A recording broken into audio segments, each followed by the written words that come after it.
Chapter 962. To disclose information.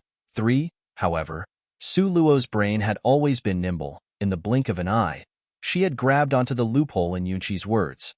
That's right, now, our relationship is only the negotiations between two parties.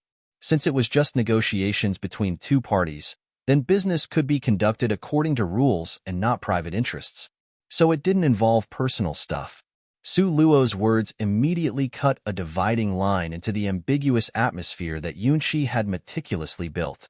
The boundary was very clear. Yunqi's gaze condensed slightly, and he sighed faintly.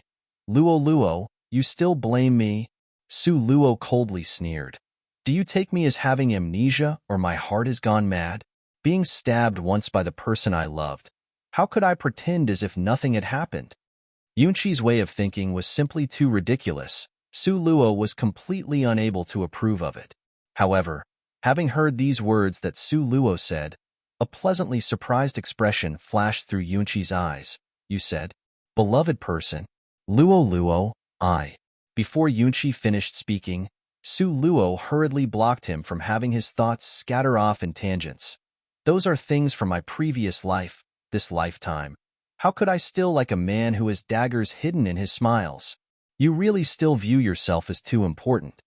Su Luo's words ruthlessly hacked down from the sky, immediately making Yunqi stiffen in place. One moment in heaven, then the next moment in hell, it was just like this. A pained and helpless smile appeared in Yunqi's eyes. Luo, in the end, you still blame me? Yunqi being like this could easily make a person's heart soften. If it was Su Luo from the previous world, she would have already went up and embraced his hips and buried her face in his chest. She would have repeatedly told him she did not blame him. But Su Luo felt that she really had changed. Seeing Yunqi's smile full of pain, although the place nearest to her heart gave a thread of throbbing pain, but at the same time, she felt content. Really representative of the sentence, seeing you living unhappily, then I will be at ease. The corner of Su Luo's mouth hooked into a taunting smile. Blame you? I don't even have time to cultivate. Where would I find the time to blame you? Are you worth me wasting time over? This sentence was really fierce, really sharp. The smile on Yunqi's face became bitter and rigid. He took a deep breath and turned his face away. His lonely gaze looked at the distant mountain range with its exquisite up and down peaks. His voice was calm without a thread of unevenness. If I said I never betrayed you, will you believe me? Su Luo coldly snorted mockingly, clearly showing she didn't believe him. You don't believe it. Yunqi looked at her with a sour expression, his body swaying. So many years of affection. Do you believe I will really kill you? The hands at Su Luo's side clenched tightly into fists. Because of so many years of affection, it would result in her unforgettable hatred. Why would he think that just based on 2 kind sentences from him, that she would believe it? Before, that brightly shining dagger in her heart, was it something that she inserted herself? Su Luo coldly sneered, her expression indifferent and heartless. Even though Yunqi's heart was sour and felt helpless at the same time, he still continued to slowly explain. At that time when we were on top of Cloud Fall Mountain, at that place, it wasn't just the 2 of us. Just when Yunqi was about to tell Su Luo the entire truth of what happened at that time, an unforeseen event happened right at this moment. At this time, the eyebrows on Yunqi's handsome and bright face suddenly wrinkled. Even though Su Luo was puzzled in the beginning, but very quickly, she could also feel a dangerous aura approaching towards her. Su Luo took precautions and swept her gaze around her surroundings. Just at this moment, Ziyin dashed over. Luo, it's extremely bad. Quickly run, quick. Able to make Ziyin directly run instead of resisting, it could be seen how formidably strong the opponent was. Just when Ziyin grabbed Su Luo's hand and was about to dash away together with her, it was already too late.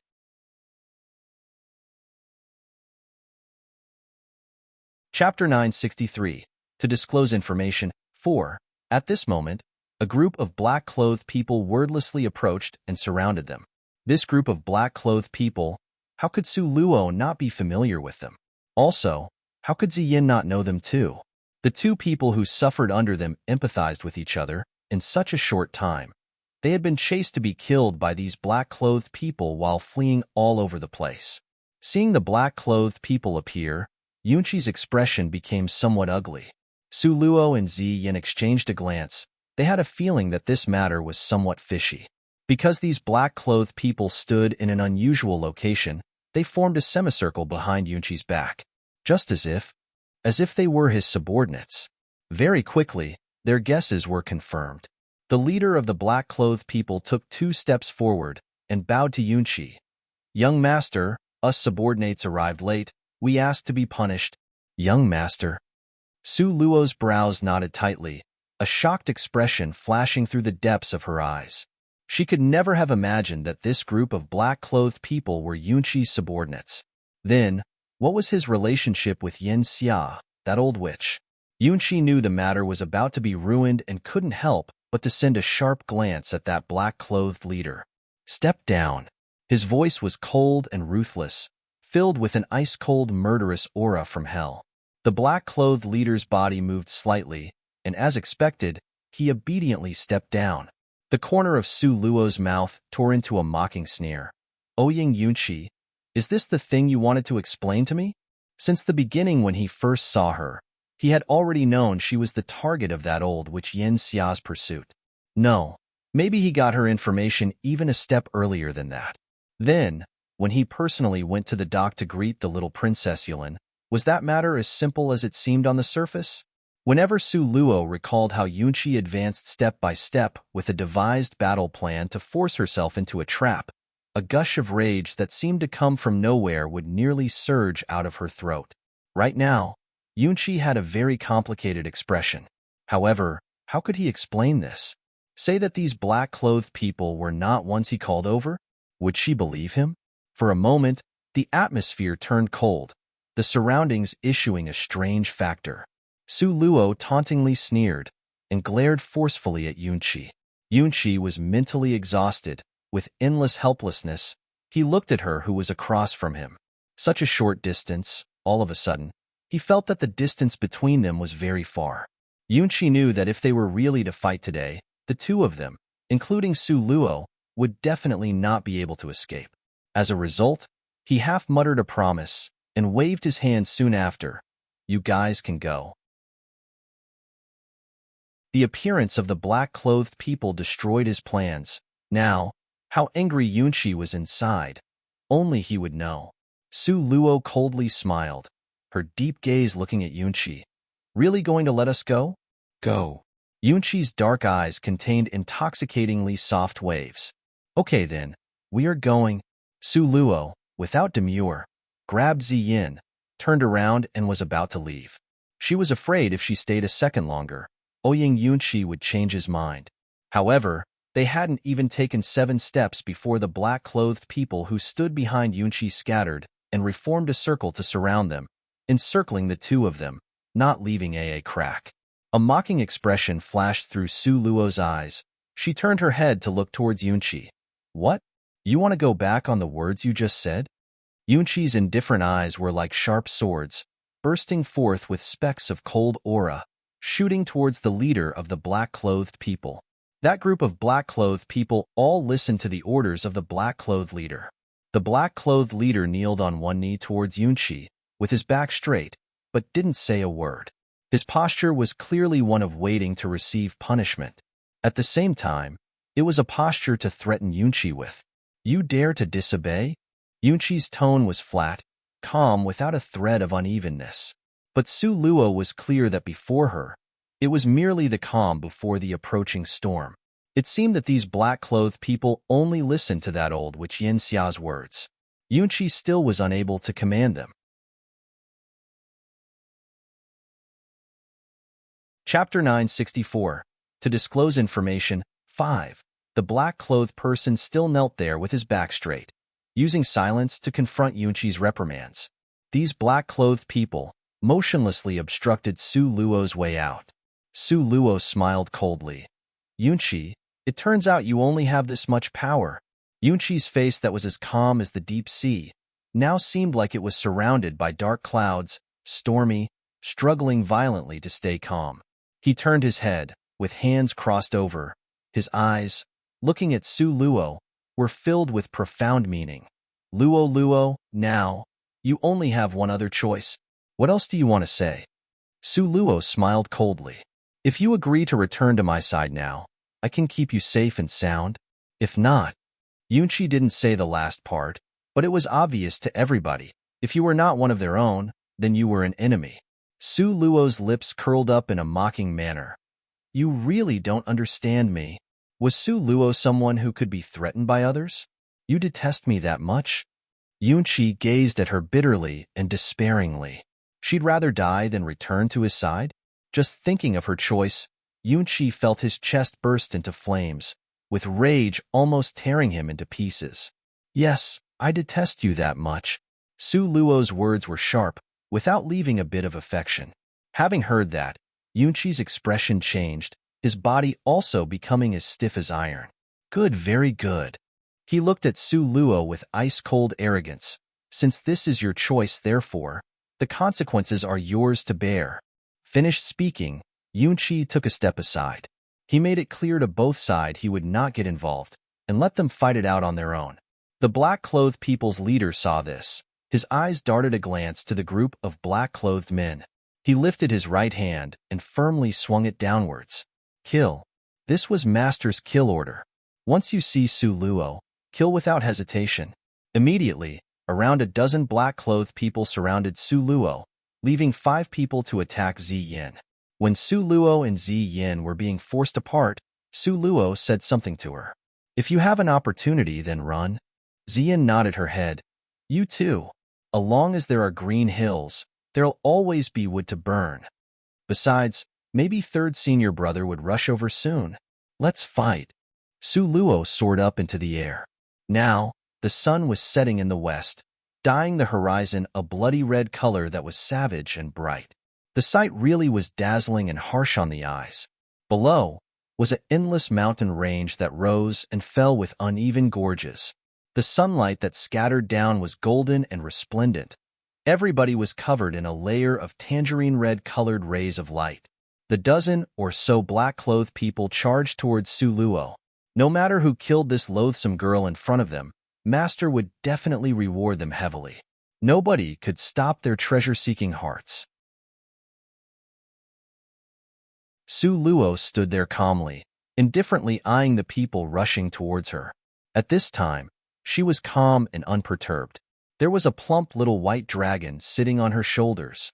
Not waiting for the enemies to get close, the little white dragon who loved to battle had already charged forward. Snap!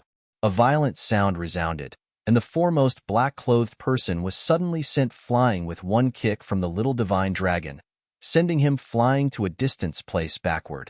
The little divine dragon didn't just kick him flying. He also very cleverly kicked him in the chest where the heart was. Huge holes appeared in the chest of the person who was kicked. He already breathed his last when his body was midair after being sent flying. The little divine dragon made the recoil strength and rapidly charged towards the second person. This time, like an exploding pond, he still planned to kick the chests of the black-clothed person. But because he learned from the previously person's mistake, this black-clothed person covered his chest tightly. All of his spirit energy was concentrated into his heart, afraid of the little divine dragon kicking a huge hole in it. However, although the little divine dragon oftentimes seemed foolishly adorable, occasionally he would get flashes of inspiration.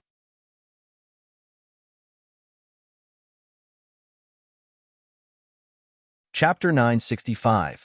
To disclose information. 6. Therefore, affected by a flash of inspiration, the little divine dragon switched places and smashed towards his forehead.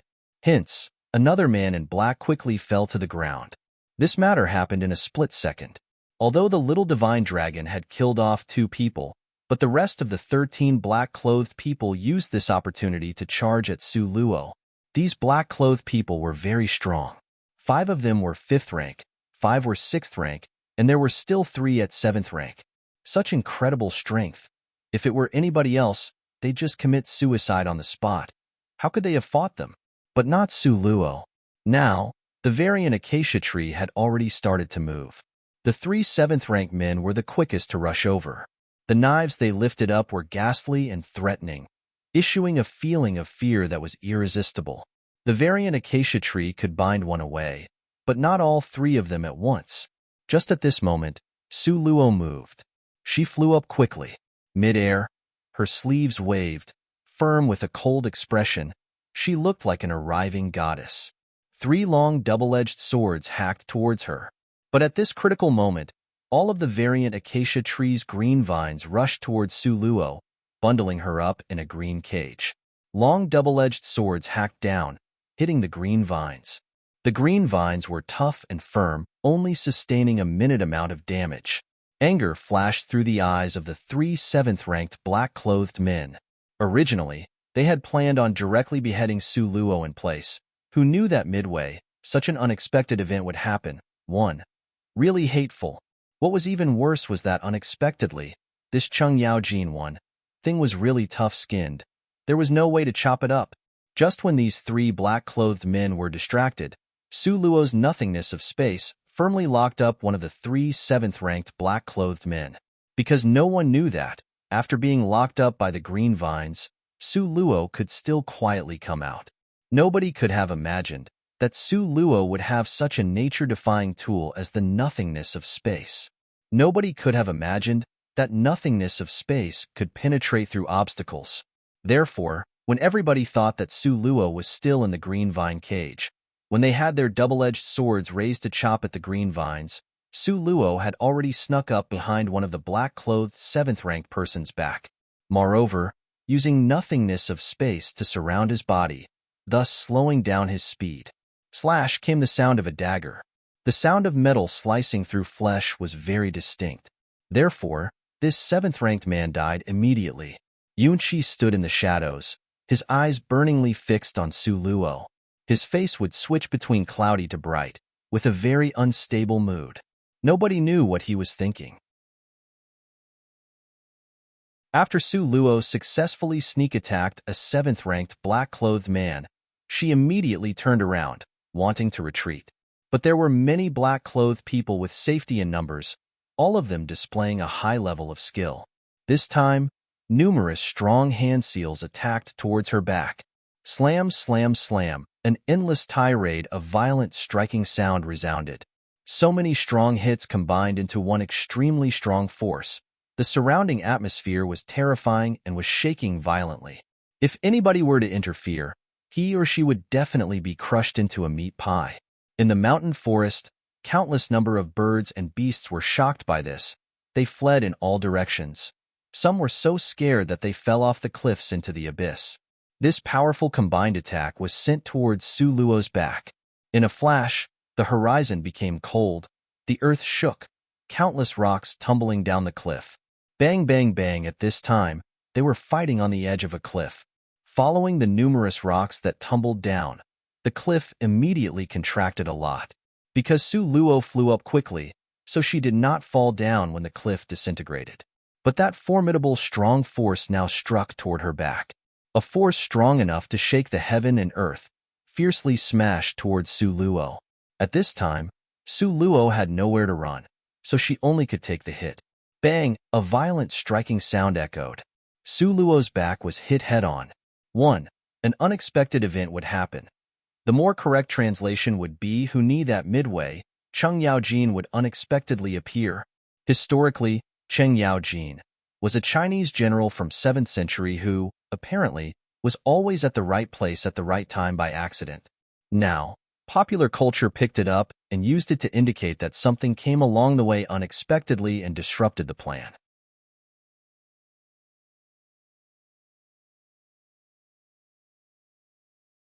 Chapter 966, Nangong Luyun 1. The sturdy green vines broke open in response, and nothingness of space disintegrated from being shaken. Poof! Su Luo spit out a mouthful of blood. Su Luo's body swayed, and only because of this, she did not fall off the cliff. At the same time, the black-clothed people's swords, 12 swords in total, every single one was extremely sharp. Every sword hung horizontally in the air. Then simultaneously they launched towards Su Luo. People could barely open their eyes from the light the swords gave off. A terrifying murderous aura that felt like a vast body of water flaring up. This kind of attack that was an impressive display of power caused the surrounding air to make violent clashing sound. Every single double-edged sword's aura was as terrifying as a tornado, let alone to say it was 12 swords that flew towards Su Luo at the same time. Luo. Ziyin saw Su Luo's situation. Instantly, her blood ran cold, her whole body turning rigid. Yunqi's eyes shrunk back a little, and his fists clenched tightly. Make a move to save her or not? Doubt flashed across the depths of his heart. Just when he was about to rush up, between heaven and earth, suddenly a cold whoosh sound could be heard. In the distance, a black silhouette came over treading on air. That was a man whose beauty could suffocate people. Just looking at his ink-black attire, fine black hair was carelessly tied by silk fabric. Every one of his movement was honorable and aggressive with extraordinary charm that was frivolous and enchanting. He was so domineering. His whole body emitted an icily arrogant aura that won't let others approach. All the black-clothed people were absolutely dumbfounded. Now, nobody dared to approach him, nor even dared to look directly at him. They were afraid that if they glanced at him, their bodies might disintegrate. Third senior brother. After Ziyin was sure of what she saw, she greeted him with pleasant surprise evident in her voice. The person who came was not a stranger, but the person Ziyin had secretly informed, Nangong Luyun. After he received Ziyin's note on the paper crane, he did not stop for a second, immediately tore through the sky to reach this battleground.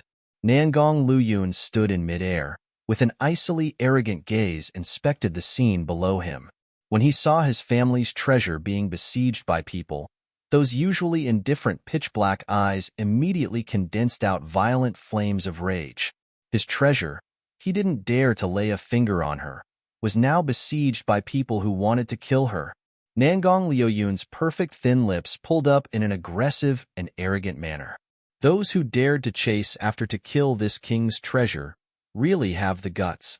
Hardly finished speaking, Nangong Liuyun's body had already dropped down from mid-air. Who are you? Once the leader of the black-clothed people sensed the strength radiating from Nangong Luyun, he was shocked to the bottom of his heart. The person who will kill all of you. Nangong Liuyun's eyes were obviously smiling, but there was no sign of warmth in them. She is the person Fairy Yin Xia has ordered to be killed. Could it be you want to disobey the orders of our master? The leader of the black-clothed people suppressed the fear in his heart, persisting on to finish speaking. However, it was clearly visible that his whole body was shaking and his jaw trembled. Old Witch Yin Xia? Nangong Luyun cracked a lazy smile. How audacious, daring to call our master like that. The leader of the black-clothed people looked at Nangong Luyun with both shock and fear. Nangong Liuyun's eyes were like the ones hawks had in the darkness of the night, harsh and treacherous. These words, just consider it to be your last. Nangong Liuyun's gaze was ice-cold and bewitching. Wordlessly, he lifted his hands and made a hand seal. Immediately, a crack appeared in the empty air, countless number of wind blades suspended in midair. Retreat. Quickly, retreat. The leader of the black-clothed people had more experience and knowledge compared to others in his group. When he saw the size and thickness of the wind blades, he could guess at their terrifying strength.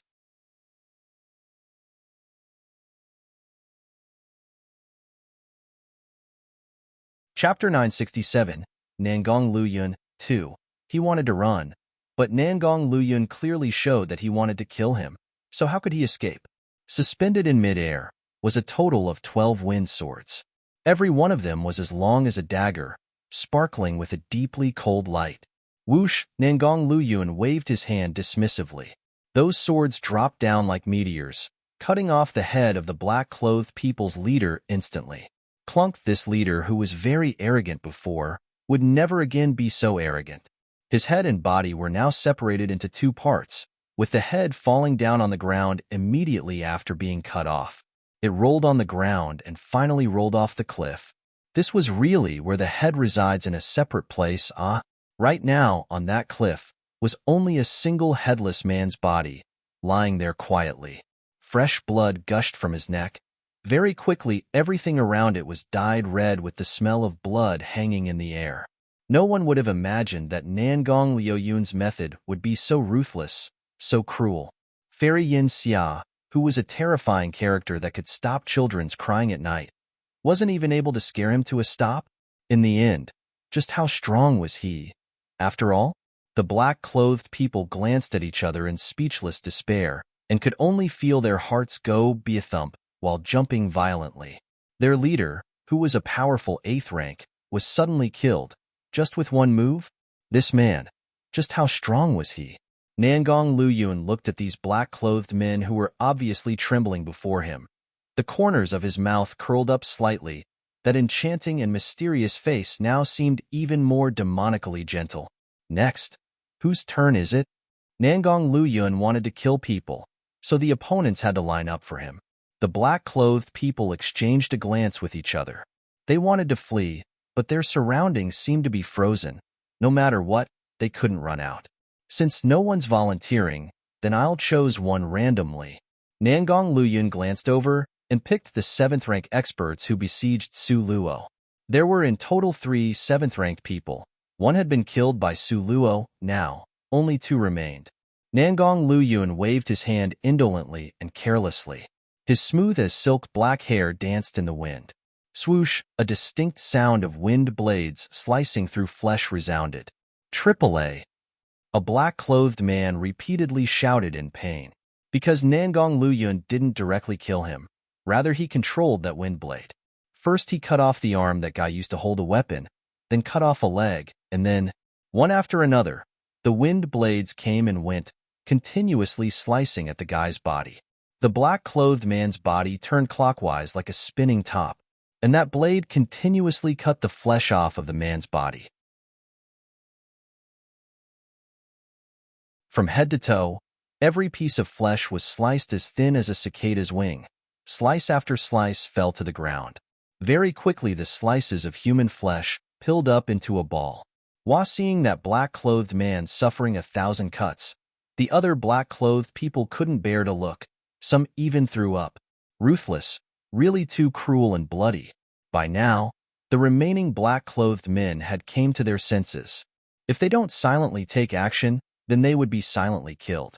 The incomparably strong man standing before their eyes had stated clearly that he was going to kill them all. Kill. Otherwise, we'll all die. Now, the strongest person remaining was that 7th-ranked black-clothed man, because the leader and the other 2 7th-ranked black-clothed men were already dead. In any case, he had already noticed the formidable man before him. His next target was going to be him. Therefore, wielding his long double-edged sword, he charged straight towards Nangong Luyun. Nangong Luyun stood in place, calmly looked at him. Suddenly, his graceful thin lips curled into a chilly smile. When the black-clothed man was at a distance of 10 meters away, Nangong Luyun's eyes flashed and gave off the pressure of a strong expert.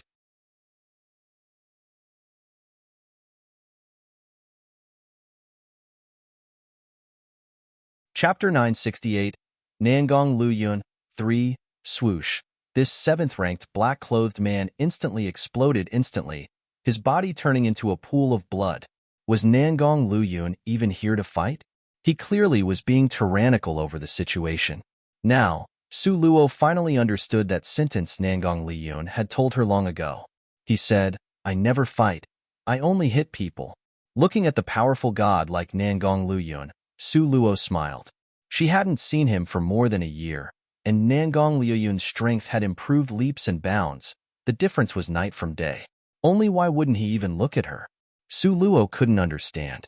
Nangong Luyun was furious, and the leader of the black-clothed man and those 2 strong 7th rank were killed. Now, what was left of the mass of black-clothed men, although large in numbers, but they were not very strong. The black-clothed men knew they couldn't defeat Nangong Luyun, so they simultaneously looked at Yunqi. "Young master." All of them kneeled towards Yunqi, eyes filled with hope and expectation. Everybody has an instinct to survive. Originally hidden in the shadows, Yunqi was now exposed.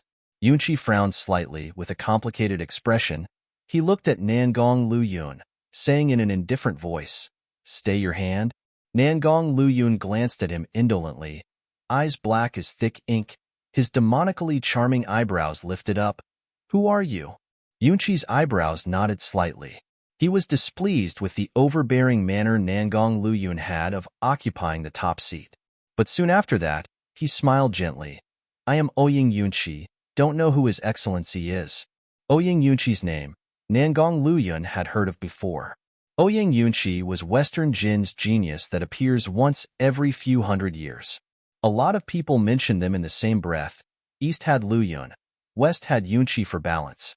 This was the first time Nangong Luyun had met with Ouyang Yunqi, but his eyebrows nodded. This man gave him a really bad feeling. Just at this moment, Ziyin ran over with thump, thump sounds, sticking a needle where it would hurt. She muttered in Nangong Luyun's ear, "Third senior brother, he's the third wheel in your relationship." Having finished saying these private words, she retreated back to Su Luo's side. Nangong Luyun's expression turned cold in an instant, pitch-black eyes exploding out with obsidian-like coldness that fell on Ouyang Yunqi's body. "You just said, don't kill them?" Nangong Luyun's matchless beautiful face revealed an exceptionally proud radiance. That pair of deeply arrogant and beautiful eyes authoritatively cast a glance at Ouyang Yunqi. Glorious sunshine reflected on his face. People couldn't help but sigh involuntarily. Just how beautiful and outstanding was this man? Ouyang Yunqi's eyes concentrated slightly.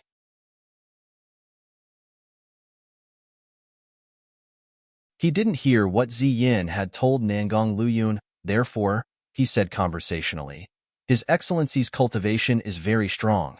These people are absolutely your opponents. What is the point of using your strength to bully the weak?"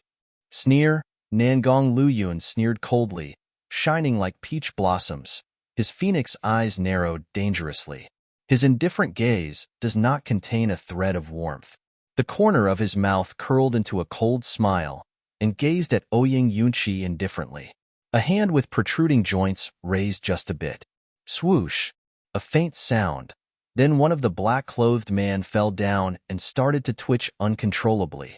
In an instant, Ouyang Yunqi's expression turned ugly, his jaw tilting out with cold arrogance. His Excellency insists on moving hands? These black-clothed men were still useful to him. There was no point in letting them die now.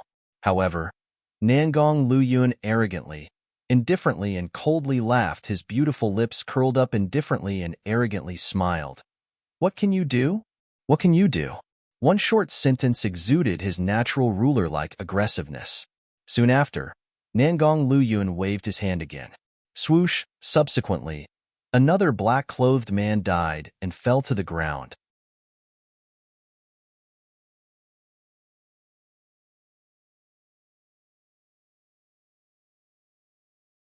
Chapter 969, Nangong Luyun, 4. Ouyang Yunqi was enraged. His pitch-black eyes flashed with specks of fury, scattering like flames. He was just about to fly up when he noticed the corner of Nangong Luyun's lips pull up into an icy sneer. "You can't beat me." Nangong Luyun was just like a falcon in the night, his face full of murderous air. As he was talking, he waved his hand, and the remaining ice blades pierced through the vital points of the remaining black-clothed men. Swoosh, swoosh, swoosh. The sound of flesh being pierced seemed endless. When the observers looked again, not a single black-clothed man was still standing. All of the black-clothed men were lying on the ground, bodies stiff, eyes wide open, dying with everlasting regret. Now, Nangong Luyun stood with one hand behind his back. The sound of his wide black gown fluttering in the mountain wind resounded. He radiated an icily arrogant and harsh atmosphere that was grand and stern. He gave in manner showing disdain for everything under heaven. Compared to him, Yunqi's atmosphere was a lot weaker. Yunqi stood steadily in place with a cold and clear glaze. He glanced at Su Luo sideways, but Su Luo's entire focus was on Nangong Luyun's body. Those eyes were full of heartfelt joy and confidence. Before long, all of her attention was on him. Yunqi's eyes were as cold as deep water, tension visible on his face, and his smooth, thin lips pulled into a thin, white line. Could it be what Luo had said before was true? and wasn't just merely to deceive him. She said she already had a sweetheart. Could it be this mysterious person in front of his eyes, strong and domineering man before his eyes? Yunqi's hands curled into fists in his sleeves. PFF, Nangong Liuyun's black hair danced in the wind, handsome face filled with insolence and ruthlessness. At the same time, he seemed mystical and seductive. He condensed out wind swords from both hands, giving off icy sword-like light. They flew towards Yunqi with a murderous, bone-chilling aura. Yunqi dodged the wind swords. But now, Nangong Luyun had appeared close to 3 meters away in front of Yunqi. Su Luo's eyes tightened in an instant. If it was changed her, she absolutely would not be able to escape this lethally attack by Nangong. Just at this moment of life or death, Yunqi's tightly clenched fists suddenly exploded out with golden light. Golden fists fiercely smashed toward the Nangong Liuyun's palm attack. Powerful hit. Nangong Liuyun's body didn't move, but Yunqi's figure swayed a little. If Yunqi took several steps back, he could disperse the power of the strike. But at this time, he stood still and suffered the full force of this punch. Nangong Liuyun's mouth curled into a cold smile. Foolish. This was his evaluation of Yunqi. A string of coldness passed through Yunqi's gentle eyes, and he smiled indifferently. You wouldn't understand.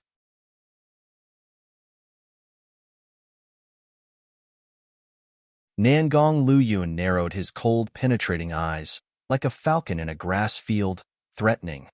From the moment you coveted Luo Luo, you had walked on the road to death. Yunqi's heart sank suddenly. As expected, the man before him liked Luo Luo. He came because of Luo Luo. And Luo Luo? Yunqi didn't dare to look Su Luo in the eyes, but he glanced at her out of the corner of his eyes. At that time, Su Luo's unreasonably beautiful eyes were filled with concern for the man in front of her. She was so stingy that she wasn't even willing to look at him from the corner of her eyes. Yunqi's face immediately sank, his heart filled with unspeakable pain as if a lump was stuck in his throat, so that he couldn't even say a single word. Nangong Luyun followed Yunqi's gaze, his lips curled up demonically. Luo Luo is mine, forever. Yunqi's heart felt agitated and angry. A raw and sharply cold aura passed through his eyes. Suddenly, he laughed coldly. I knew Luo Luo long before you. Do you believe it? Nangong Liuyun's cold eyes glared straight at him, smiling coldly. This expression of his clearly showed he didn't believe it.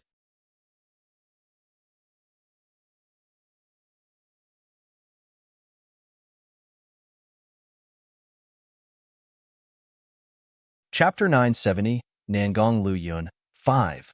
Noticing Nangong Liuyun's disbelief, the sneer on Ouying Yunqi's lips became even more obvious. But it is the truth. Obviously, he met Luo Luo earlier. Obviously, he was with Luo Luo earlier. Now, why should he withdraw? Yunqi clenched his fists, his heart cold from being right. Luo Luo was ultimately his, must be his. Nangong Liuyun's black as ink eyes flashed with dark fury. Dared to say he had met Luo Luo earlier? He simply had a death wish. Regardless of whether he met Luo Luo earlier or not, regardless of whether his statement had a foundation or not, once the person dies, everything would be finished. Nangong Luyun was sure of this point. Suddenly, a long sword appeared in Nangong Liuyun's hand. Shining brightly, the sword glittered coldly in midair. He flew toward him, black as ink robes giving off a strong seductiveness. Fast, he was really too fast. Nangong Liuyun's sword was one with his body. The sword's tip was directed right at Yunqi's throat. Because of Nangong Liuyun's speed and strength, Yunqi had absolutely no way to avoid it. Su Luo's eyes narrowed. Unconsciously, her hand clenched into fists. Yunqi, would he die just like this? Su Luo couldn't say what exactly she was thinking.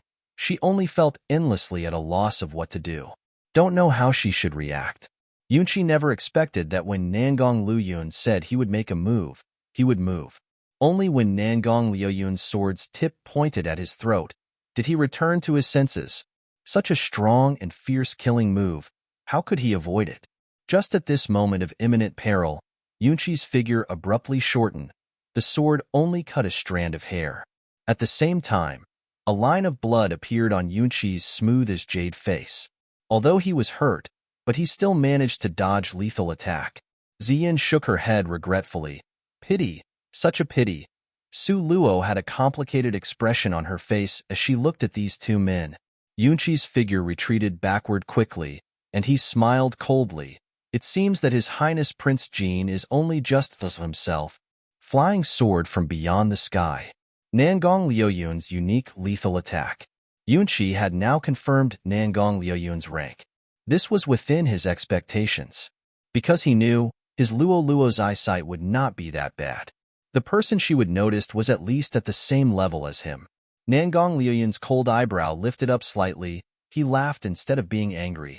Ouyang Yunqi, did you really expect that there was just this one move from the flying sword from beyond the sky? Saying this, the sword in Nangong Liuyun's hand rose into the sky and split into two, one black and one white. The two swords charged towards separately Yunqi. Its speed was simply terrifying to the extreme. Two swords, one in front, one behind, forming a battle array. A unique killing technique. Nobody could dodge it. Time seemed to stand still at this moment.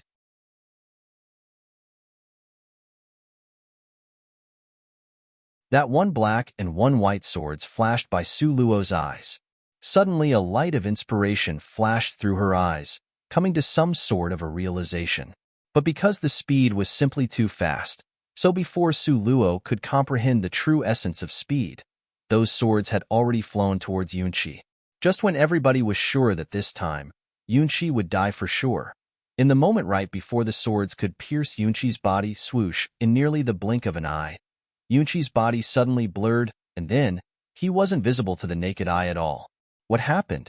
A touch of doubt and puzzlement flashed through Su Luo's eyes. How could Yunqi have disappeared in place? Ziyin, as if suddenly having just remembered something, clenched her fists and waved them above emotionally. Concealing technique. Ouyang Yunqi actually knows the concealing technique long lost from this continent. Concealing technique? There actually exists such a mysterious thing? Su Luo's eyes darted towards where Yunqi was last seen. The place had a whitish mist the same color as the sky, completely unable to see where Yunqi was hiding.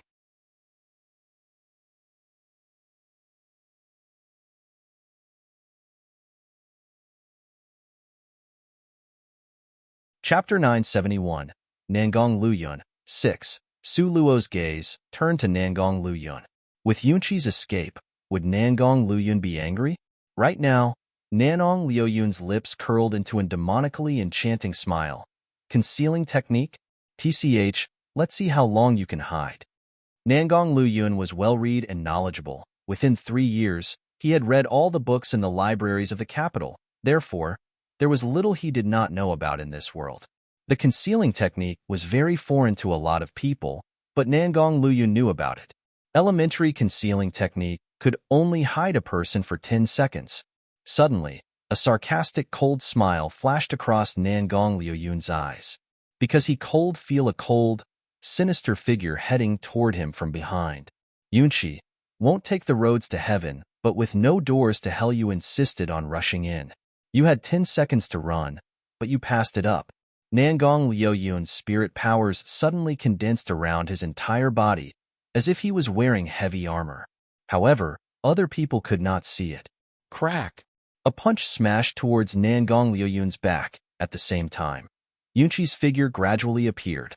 This was a punch that contained all of Yunqi's combined strength combined. The violent sound of explosion screamed through the air, very imposing and earth-shaking. Although Su Luo was a long distance away, but she still was affected by the wind from the fist's attack. She only felt a sweet taste in her throat and a mouthful of blood sprayed out. Ziyin was affected even more miserably than Su Luo. Her wound that had scabbed over with great difficulty, being influenced by the fist's attack, had all opened up again with blood gushing out. Being affected only by the light, Su Luo and Ziyin was already like this. It could be seen how great the strength Nangong Luyun had to endure. Having delivered that punch by surprise, Yunqi thought that Nangong Luyun would at least be seriously injured. However, he had really underestimated Nangong Luyun's current strength. One could only see Nangong Luyun return to his senses slowly, his eyes like a god that was high up in the clouds, looking down at all the mortals below him. He calmly smirked, looked at Yunqi and sneered, "Is this all of your strength?" Right now, Nangong Liuyun's expression was as usual. Movements were as usual. Clearly, he hasn't sustained any injuries whatsoever. At this moment, Yunqi's facial expression was unable to move. Momentarily, he was speechless. Nangong Liyun was as detached and cold as a god. "You are too weak." Yunqi had condensed out all of this strength, yet he couldn't even break Nangong Liuyun's defenses. Then how could this be said to be a confrontation? These two people were simply not at the same level. Yunqi's body momentarily went rigid. His eyes were as cold as ice, staring at Nangong Liyun.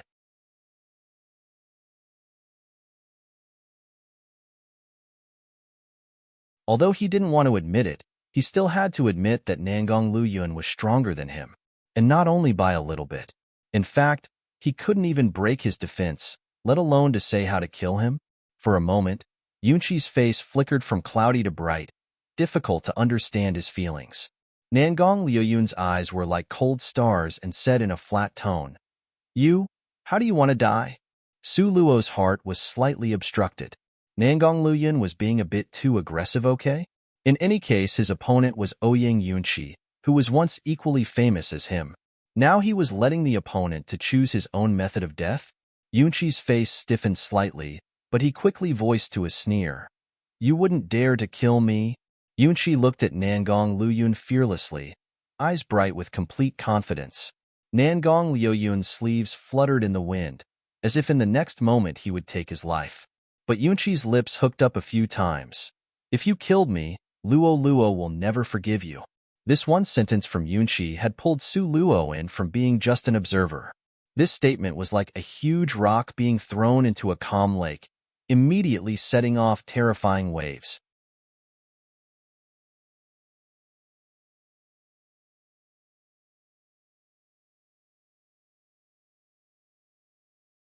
Chapter 972, Nangong Liyun, 7. Su Luo stood frozen in place, looking at Yunqi in disbelief. When he personally killed her, how could he still say something like this so confidently? Nangong Liyun's gaze casted towards Su Luo. The instant he saw Su Luo, his eyes flashed slightly. Before, he believed in what Ziyin wrote about a third while trying to steal Luo girl. He took his anger out on her. So after arriving here, he was focused on destroying his opponent that he deliberately did not look at her. That face was full of being peeved. But now, this? When Nangong Liyun saw Su Luo's face, he suddenly felt alarmed. He immediately tossed Yunqi to the side. He quickly walked towards Su Luo, stopping 3 steps away from her. His bright as star-like eyes looked at her in daze. For a long time he did not speak. A little divine dragon was standing on this young lady's shoulders. This was definitely Luo girl. But Nangong Liyun with great difficulty swallowed a mouthful of saliva. This lady was simply too beautiful, nearly making him lose his senses. At this time, in Nangong Liyun's eyes, Yunqi could go to hell for all he cared. He was only looking at Su Luo now. "You." Nangong Liyun's eyes looked slightly nervous and looked at Su Luo a little anxiously. He called out cautiously in an inquiring manner, Luo? Su Luo simply wanted to roll her eyes. This man seriously didn't recognize her? Su Luo unhappily nodded her head. This expression, these eyes, this was definitely his Luo girl. "Your face? How?" Nangong Liyun's face was no longer calm. Ink-black pair of eyes twinkling like stars. "Do you like it?" Su Luo asked without answering. She narrowed her eyes halfway and smilingly looked at him. Nangong Liyun nodded his head hurriedly. "I like it. Of course, I like it. Luckily I become beautiful. If I become ugly, you wouldn't like it." Su Luo intentionally provoked him. Nangong Liyun hurriedly waved his hand to deny it. "How could I? No matter what Luo girl's appearance changed into, this king will it." At this time, Nangong Liyun had a very seriousness expression, simply like a small kid.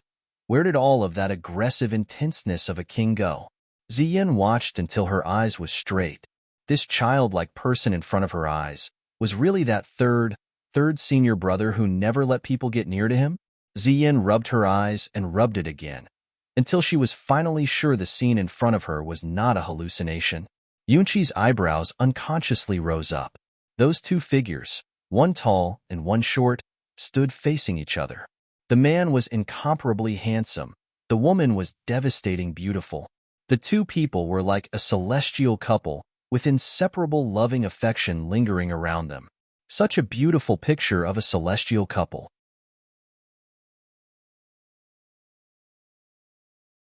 He watched them with a gloomy gaze. For a moment his expression became enigmatic. At this time, Nangong Liuyun's initial shock had passed. Afterwards his eyes filled with worry. His white, long, slender fingers stroked Su Luo's face. He looked at her tenderly and with concern. Actually, the Luo before was already beautiful. Su Luo expressed her agreement. She also liked that small, delicate face. Nangong Liyun organized his words and used the most tactful tone to say, "This king had never disdained your appearance. Why would you be so depressed over it?" Su Luo's forehead wrinkled, not really understanding. Nangong Liyun sighed with endless heartache. Using a knife on your face must really hurt, right? Was it really necessary? This king likes you the person. No matter how you looked, this king will always like you. Su Luo finally understood what Nangong Liyun was trying to say with his tactful words. So this guy thought that she felt inferior about her looks compared to his. And afterwards she had plastic surgery? Su Luo's pair of eyes ignited into flames. Little by little, the flames spread in every direction.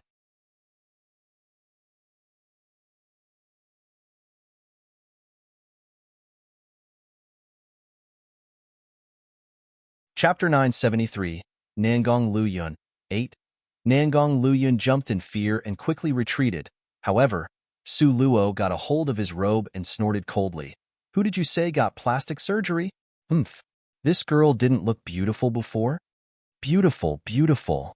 The absolutely aggressive Nangong Liyun turned into an obedient kitten in front of Su Luo. Only then did Su Luo let him go and heavily humphed. "How could I get plastic surgery?" Simply pure nonsense.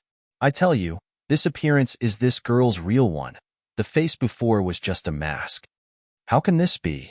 Could it be got hit with alter the appearance to change the reflection technique? Nangong Liyun was indeed deserving of being called well-read. All he needed was a hint to understand. Su Luo proudly raised an eyebrow. Why? Nangong Liyun expressed his puzzlement. He looked up and down, seizing up Su Luo's devastatingly and exceptionally beautiful appearance. The more he looked at this face, the more he loved it. He really wanted to kiss it. Nangong Liyun looked at this face that was a feast to the eyes, and nearly salivated. Su Luo crossed her arms like a queen, glanced at him, proudly raised her chin and indifferently said, "Probably afraid that I would grow up being too beautiful." These words, although beyond narcissistic, but was really not far from the truth. Just when Su Luo was standing in that proud posture, she suddenly felt a dark shadow attack towards her, and in the next moment she was already enveloped tightly in Nangong Liyun's embrace. Nangong Liyun hugged her tightly, with astonishing strength, almost squeezing out all the air from her lungs. Lighter, a little lighter. Su Luo didn't mind being hugged by him in such a public place, but she did care about her own life and safety. Nangong Liyun smiled gently, his strong arms relaxing slightly, but still keeping a strong embrace on her waist, not allowing her to struggle free. He rested his chin on her shoulder, smelling the light fragrance of her body, his mood gradually calming down little by little. Being separated for 2 years, he could finally hug the real her and not just in his dreams. This was really great. Their surroundings were quiet. There was an ambiguous feeling lingering and circling in the air. Looking at this emotional scene, Ziyin wanted to discreetly withdraw. But there was another not-so-discreet person in this place. His name was Ouyang Yunqi. Seeing the tightly embracing figures, Yunqi's eyes narrowed dangerously. Both hands clenched tightly into fists, making the clear sound of joints cracking. "Let her go." Yunqi calmly, step by step, walked over to the embracing couple as if nobody else was there. His eyes flashed with a strange calmness, like the calm before a storm. Nangong Luyun was completely immersed the land of warmth and tenderness that was hard to pull out of. Now, being suddenly interrupted, he immediately felt unhappy.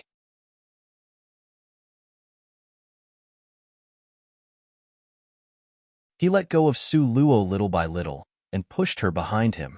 He was so stingy that he wouldn't even let Yunqi look at Su Luo. Say it again. Nangong Luyun smiled lightly at Yunqi, but his smile didn't reach his eyes. His eyes were as cold as ice. This Nangong Luyun, full of aggressiveness, his face showed an overwhelmingly arrogant strength. Yunqi's heart was filled with indescribable coldness. However, he didn't flinch and even took a step forward. I said, I met Luo Luo earlier than you. Luo Luo and I were together long before you came. You're the one who should scram. Yunqi sneered at Nangong Luyun, hardly showing any weakness. Nangong Luyun's impossibly handsome face stiffened for a split second. Bang! Nangong Luyun's answered Yunqi with a heavy punch. Yunqi had guarded against this, making use of concealing technique, but his speed couldn't match Nangong Luyun's, and a fist still ruthlessly smashed him in the face.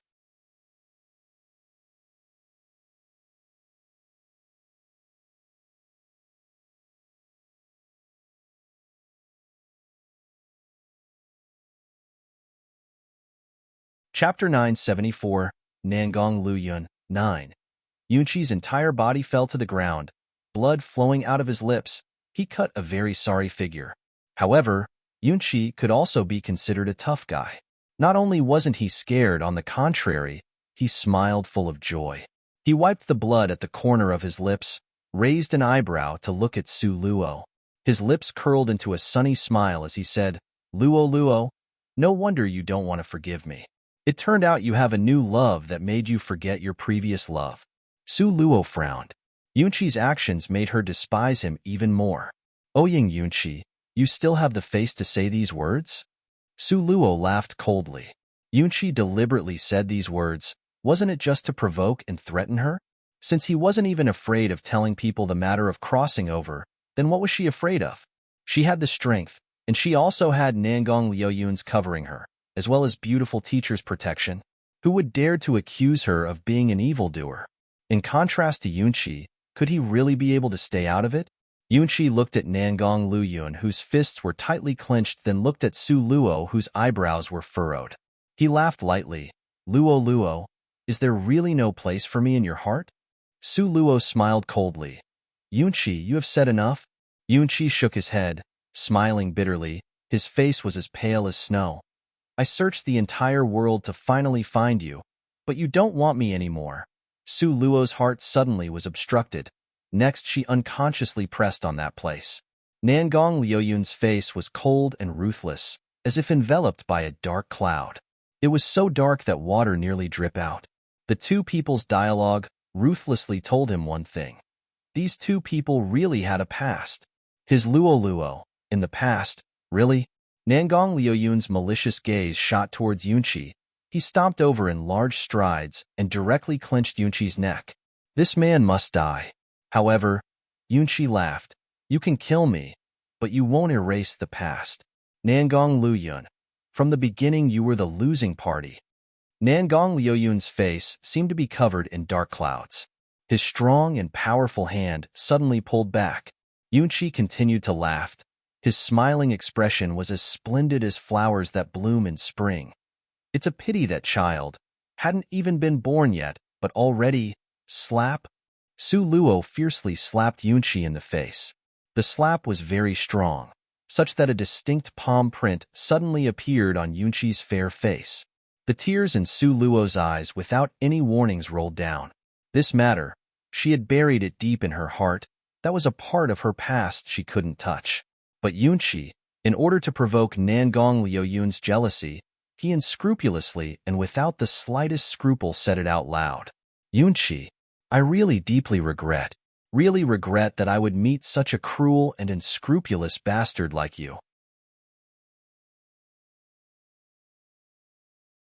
Su Luo sucked in a deep breath, both hands clenched tightly into fists.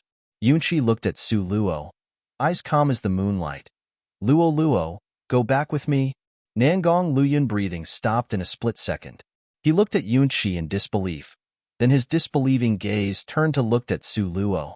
Yunqi took a deep breath and slowly said again, I know the way back. Let's go back together, okay? Nangong Liuyun's eyebrows was tightly wrinkled. Although the rage in his heart rushed to the sky, Nangong Luyun still refrained from immediately choking Yunqi to death. Because Yunqi's words become more and more dangerous, making him more and more afraid. Su Luo only coldly looked at Yunqi, with an icy cold eyes and not saying a word. Her gaze was like a flat desert without a single wave.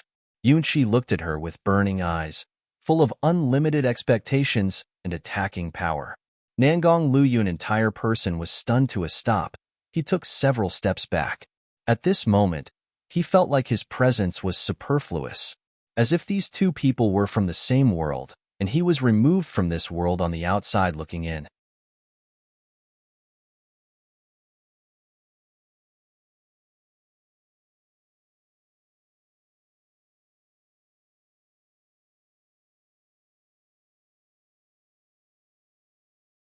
Chapter 975, Soaring Rage 1. This kind of seriousness filled Nangong Liuyun's heart full of panic. Nangong Liuyun's gaze was sharp as ice blades, ruthlessly shooting towards Su Luo's body, as if he wanted to tear her to pieces. Su Luo had a very bad promotion in her heart. Nangong. Su Luo grabbed Nangong Liuyun's hand, trying to explain. She opened her mouth, about to speak, and hesitated, not knowing how she ought to explain. Because those things had truly happened, even though it was in her past life. Nangong Luyun, in an ice-cold manner, looked at Su Luo. He was waiting for her explanation. So long as she said that there was nothing between her and Yunqi, he would definitely believe it. Nangong Luyun, full of an imposing manner, possessed a strong oppressive feeling and insufferably arrogant aggressiveness. His gaze seemed tranquil on the surface, carrying a bit of hopefulness and appeal.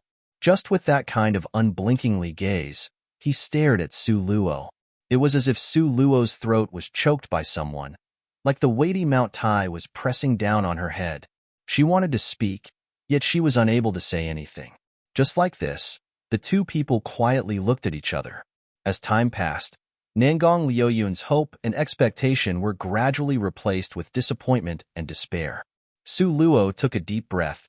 Just when she was about to explanate, Nangong Luyun suddenly tightened his hands around hers. His strength was too great and too sudden that he nearly crushed all the bones in her wrist. Nangong Luyun pulled Su Luo along, turned around and left with big strides.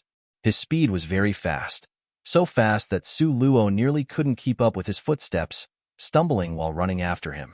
Ziyin silently watched as Nangong Luyun dragged away Su Luo and noiselessly sighed. Forget it. The matter between a young couple, it's better that she doesn't interfere. It's better if she just returned to Purgatory City to play. The outside world was really too lackluster. Ziyin turned around and wanted to leave, but saw Ouyang Yunqi unsteadily standing up from the ground. Ziyin was staring at Yunqi, not without some disgust. Male third wheel, you just like to dig in other people's corner. The corner of Yunqi's mouth pulled slightly, unconcerned. He turned around to leave. Hey, Ouyang Yunqi, I warn you, Luo Luo is third senior brothers. You had better remember it. Ziyin put both hands on her hips and roared at Ouyang Yunqi's back as he left. Yunqi's figure paused, confidently waving his hand back towards her. So long as the hoe is used well, there is no corner one can't dig. Finished speaking, he left, carefree. The only one left was Ziyin, who stood rigidly in place with a constipated look on her face. She clenched her fists tightly, itching to smash Yunqi to death with her fist. This shameless male third wheel. Humph.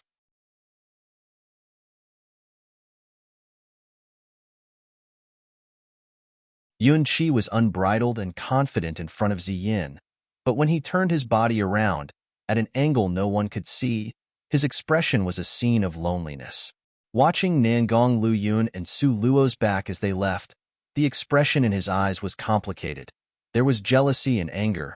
There was also melancholy and being at a loss. Ultimately, all the moods came together to form into a belief. Luo Luo, you must be mine, Yunqi's. Nangong Luyun, I'll await for the day you kneel before me. Yunqi knew, at present, he was by far not Nangong Luyun's opponent. Today, Nangong Luyun didn't kill him only because the news he revealed shocked and confused Nangong Luyun. After Nangong Luyun returned to his senses, then he wouldn't necessarily be this lucky. He must work hard to cultivate. Finished thinking, Yunqi left with large strides. Nangong Luyun, in the throes of rage, nearly lost his reasoning. He pulled Su Luo along and quickly walked forward. As for where he was going, he himself didn't even know. His feet seemed to be soaring on clouds and mist, with speed that was extremely fast. Not long after, they entered the mountains. Su Luo was being led along so fast until she nearly couldn't breathe. But Nangong Luyun in the midst of a rage was too frightening. His face was fiend-like, as if he was an Azura that walked out from the bloody prison of a battlefield, murderous-looking. All the tenderness was put away at this moment. This kind of him scared Su Luo until her whole body gave off cold sweat.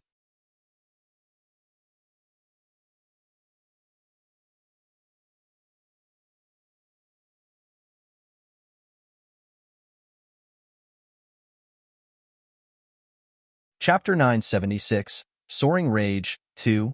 Nangong Luyun directly walked forward, his complexion so dark that water was about to drip out. In spite of Su Luo's struggle, his strength remained powerful and forceful. Su Luo's wrist was pulled by him until it nearly shattered, and she weakly spoke.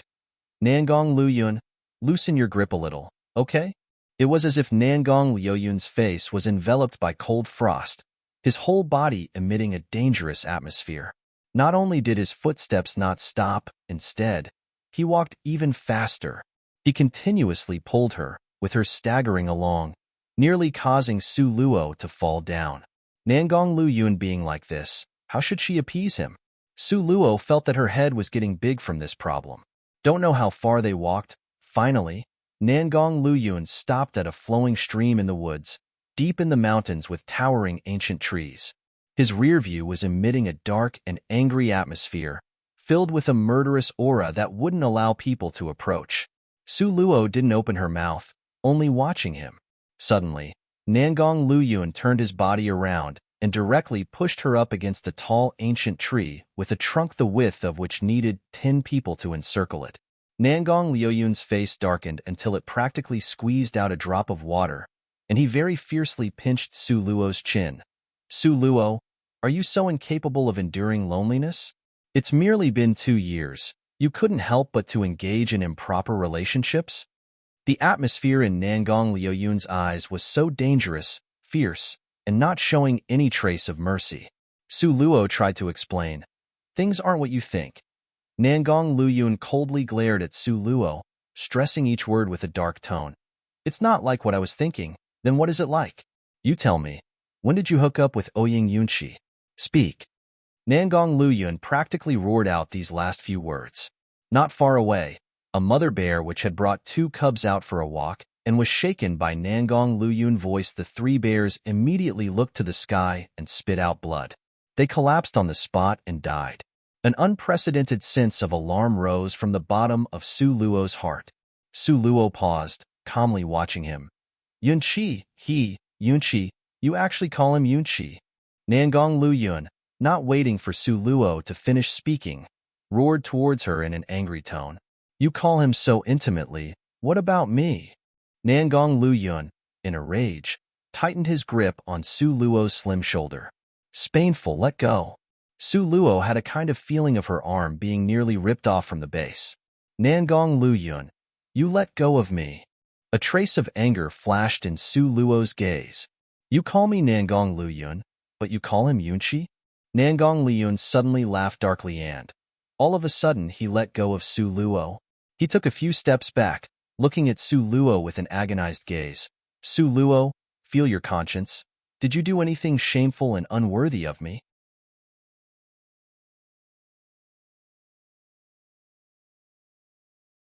This kind of Nangong Luyun almost made Su Luo unable to bear it. She tried to explain. I have never done anything that would shame you. You shouldn't deliberately make trouble when there is no reason, okay? I'm making trouble without reason? Su Luo, you really can say this out loud, Nangong Lu Yun, with a grief-stricken and indignant gaze, pointed at Su Luo. Su Luo suddenly felt her head becoming too big. She never really good at handling the emotional aspects of disputes. Now, Nangong Lu Yun was infuriated to this degree. What should she do? Su Luo felt that the more she spoke, the more mistakes she made. Thus, she simply remained silent. However, her silence thoroughly offended Nangong Lu Yun. Are you tacitly agreeing? Nangong Liu Yun's gaze was like a sharp dagger, ruthlessly piercing towards Su Luo's heart. Tacitly agreeing to what? Su Luo lifted up her palm-sized face with stubbornness flashing through her eyes. Speak. When did you start fooling around with him? In the end. Nangong suddenly grabbed Su Luo's chin very fiercely. In his eyes spouted out flames of anger. Speak? After he met her, he had investigated her and got all of her information from when she was young till now.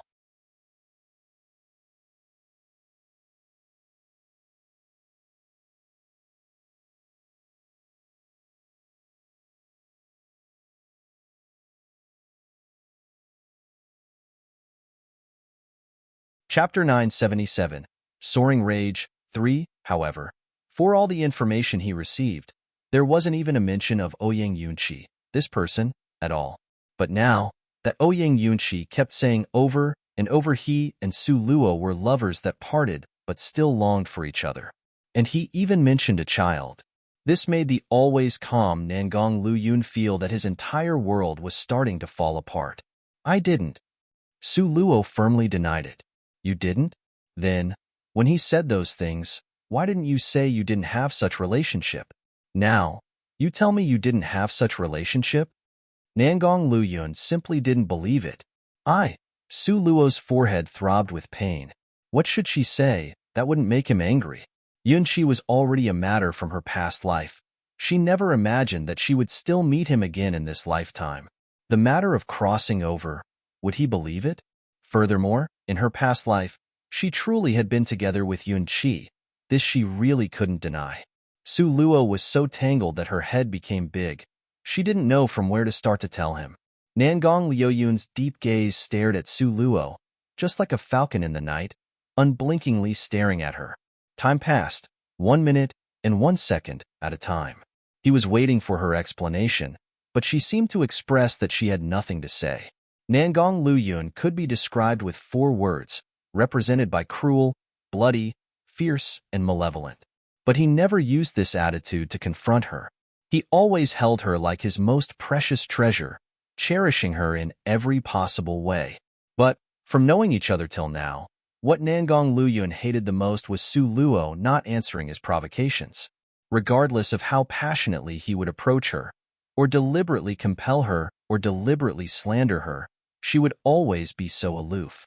No one knew, faced with her like this, how discouraged Nangong Lu Yun would be. He wasn't a saint. He could also get tired, could feel exhausted. Su Luo pondered for a long time. In the end, Su Luo prepared herself mentally. She took a deep breath, about to tell Nangong Lu Yun all of her past life's things, bit by bit, so he would know. Whether he believed it or not depended on him. Whether she wanted to talk about it or not depended on her. However, he didn't even wait for Su Luo to speak. Suddenly, Nangong Lu Yun abruptly shook off Su Luo, turned around and left with large strides, leaving Su Luo alone in this desolate and uninhabited forest. Nangong Lu Yun, watching his back disappear without a trace in the blink of an eye, Su Luo loudly shouted. But, no matter how she shouted, he didn't turn his head, nor did he return. He just left like that, in big strides, firm and determined, leaving her alone in this overgrown forest. Su Luo felt extremely wronged. Didn't he say that he liked her? Didn't he say that they would never leave each other?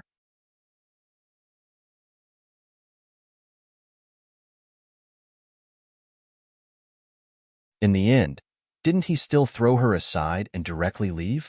Lies, everything was lies. On Su Luo's face, huge teardrops flowed down along her plump lower eyelids. No matter what, she could not stop it at all. The place where her heart was, come through with bursts of pain. So painful that she almost collapsed. Su Luo slowly crouched down, her hands tightly wrapped around herself, hugging very tightly. Momentarily, tears fell down like rain. The sky in the afternoon don't know why it would unexpectedly be shrouded in dark clouds, with the black clouds covering the sky. Very quickly, a violent, intense wind wantonly flew about in the forest. Immediately following that, rain poured down in torrents, slapping the ground and smashing out shallow small holes in the mud. Su Luo stayed in place, resting her head on her knees, her hands embracing her knees, silently immersed in sorrow. Nangong would never just abandon her like this, unconcerned. He definitely would come back to find her. When he returned to find her, she would reveal everything right, tell everything to him. As Su Luo felt wronged, she also said this to herself in her heart. However, regarding the point of whether Nangong Luyun would turn around and try to find her, her heart right now wasn't a bit of certain.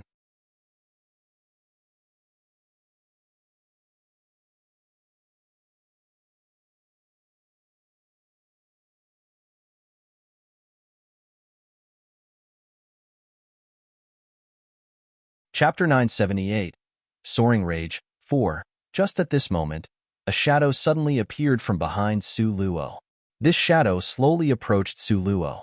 Su Luo, who was immersed in sadness, although her sharp senses were reduced a lot, her body's basic instinct towards danger still made her turn her head subconsciously.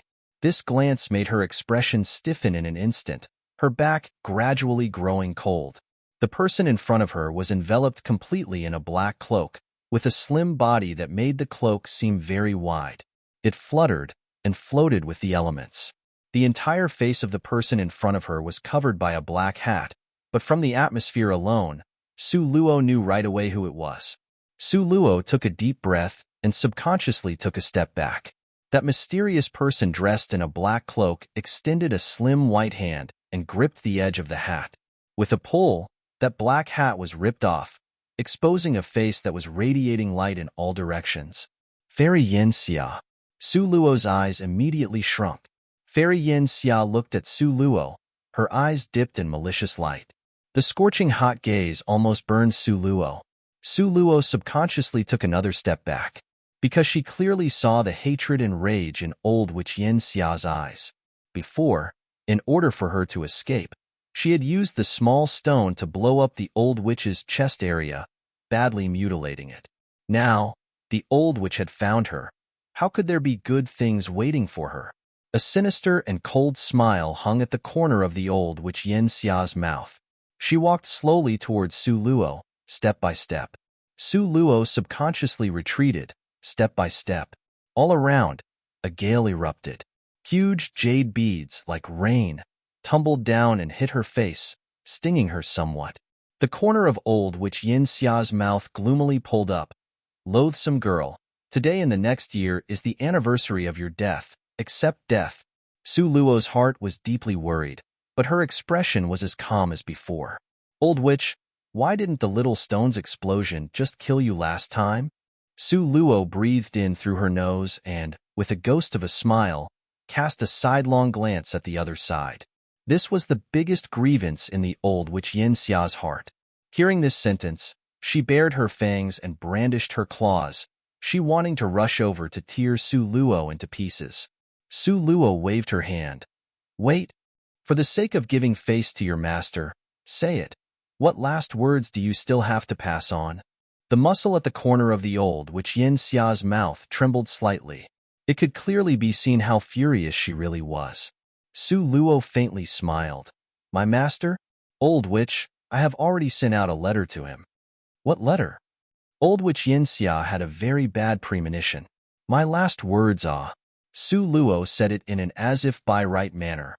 If I die, the murderer is you, old witch. Fairy Yin Xia was so angry to the point that she nearly gave off smoke.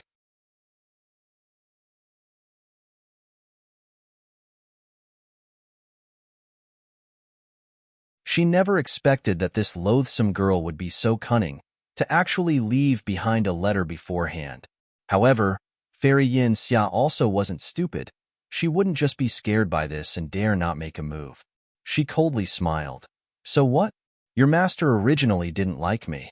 Since I can't make him love me, then let him just hate me. Su Luo's expression stiffened slightly. This old witch's brain circuit was different from a normal person's.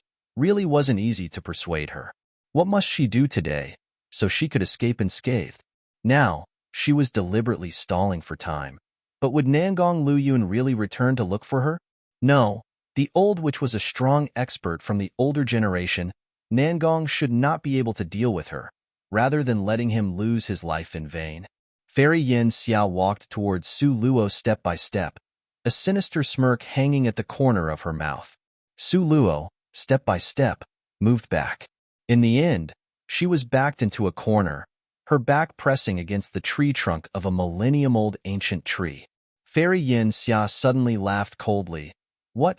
Deliberately stalling for time. Waiting for your young lover to come to save you? The fists at Su Luo's side tightened slightly. The old witch really was worthy of being the old witch. So, originally, she had known everything.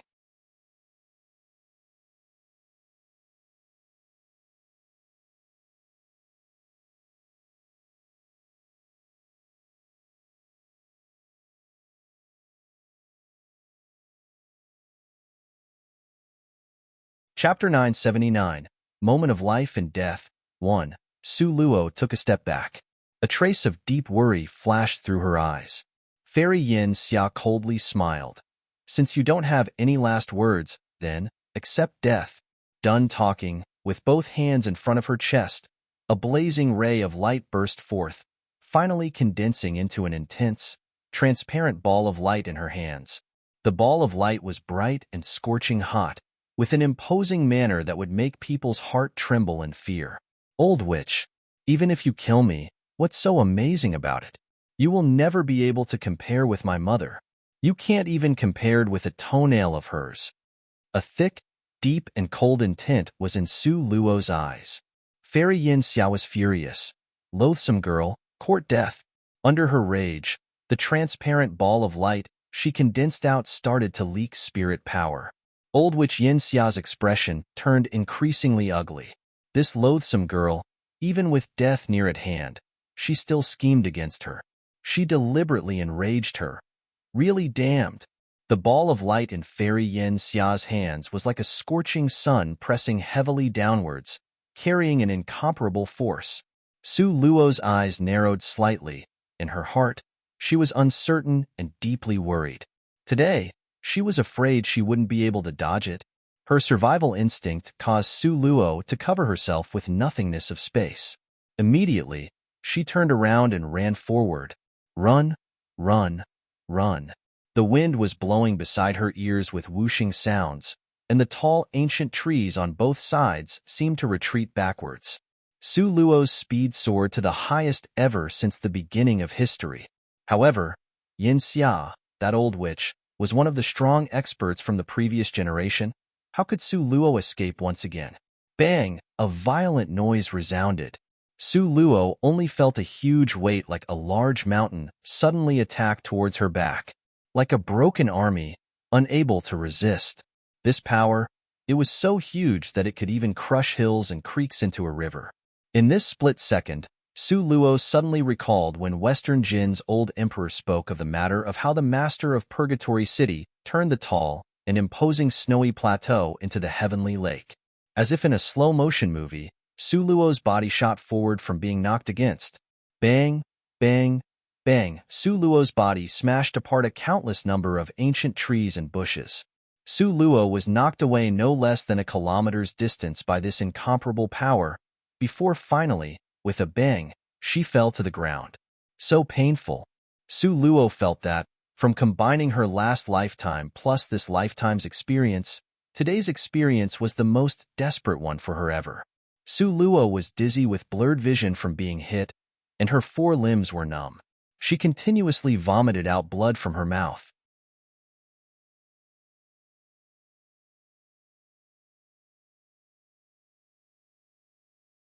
Old witch Yin Xia was worthy of being called one of the strongest from the previous generation. She was strong to this degree. Su Luo took a deep breath and wanted to stand up. However, this breath affected her lungs and led to her coughing violently. Cough, cough, cough. Su Luo once again spit out 3 mouthfuls of blood, and only then did her brain become a bit clear-headed. Su Luo supported herself with the ancient tree that she had knocked against until only half of it remained. She slowly stood up. She wiped the blood stain at the corner of her mouth, her figure unable to stop swaying.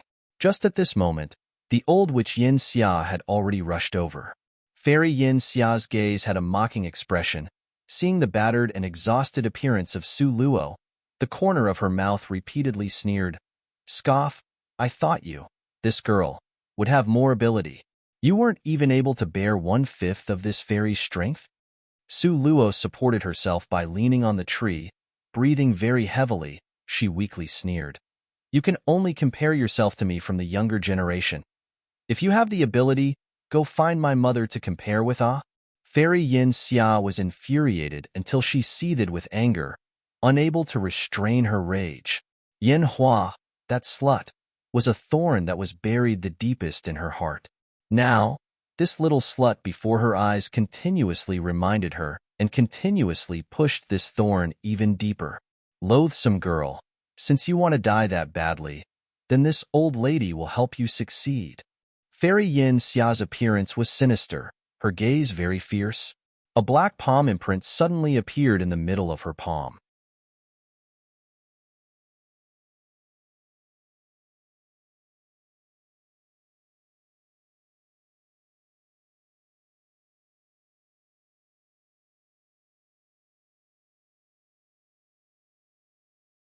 Chapter 980. Moment of Life and Death 2. The palm imprint suddenly elongated, becoming big, and very quickly, it became as large as a mountain. Yin Xia, the old witch, waved her hand. The entire mountain-like force suddenly smashed towards Su Luo. Momentarily, a gale erupted. SSSS sounds of friction burst out from mid-air. Watching the mountain smash towards herself, Su Luo's pupil shrunk. But very quickly from the depth of Su Luo's eyes flashed lights from feeling relieved. What a coincidence! Once again, she experienced what it was like facing death. Nangong Luyun, you blame me, then continue to go on blaming me forever. You must never look back to find me. The smile at the corner of Su Luo's mouth became increasingly brilliant. Just at this moment, the mountain ruthlessly smashed down. Bang! The entire Swallow Cloud Mountain range violently shook. Su Luo was smashed and sent flying far, far away. The instant she was smashed out, Su Luo had already lost perception from too much pain. When she once again fell heavily to the ground, she had already completely lost all senses of pain. Just at the moment, Su Luo was being smashed by the mountain because nothingness of space was already cracked open by Yin Xia, that old witch's first attack. Within a short time, naturally, she couldn't use it. Just when Su Luo was waiting for death, a white ray of light suddenly shot out from Su Luo's body. The little divine dragon was like an arrow of light, rapidly shooting towards the old witch Yin Xia, leaving behind, in mid-air, an afterimage that could dazzle a person's eyes. Because all of Fairy Yin Xia's attention was focused on Su Luo, therefore she didn't notice the approach of the white shadow. When she finally took notice, the little divine dragon had already leapt out in front of her. The little divine dragon was like a thorn shooting towards Fairy Yin Xia. Just when Fairy Yin Xia was about to swat this little bastard to death, she saw the little divine dragon's flexible body making many changes. In a flash, he bit towards Fairy Yin Xia fairy right thumb. Fairy Yin Xia's knew how to avoid hundreds of secret attacks, but she actually fell for the little divine dragon's trick. The little divine dragon ruthlessly bit towards that finger. One could only hear a snapping sound, and the old witch Yin Xia's right thumb was actually bitten off at the base by the little divine dragon. Fairy Yin Xia was so angry. Smoke was coming out of her nostrils. That thumb had a dark green ring on it that was quickly spit it out. Yin Xia, the old witch, was extremely angry. With one grab, she clutched the little divine dragon's neck. The difference in strength between her and the little divine dragon was, after all, very big. In one moment of carelessness, he was stopped and lifted by the neck the old witch Yin Xia. His 2 back legs directly hung in midair.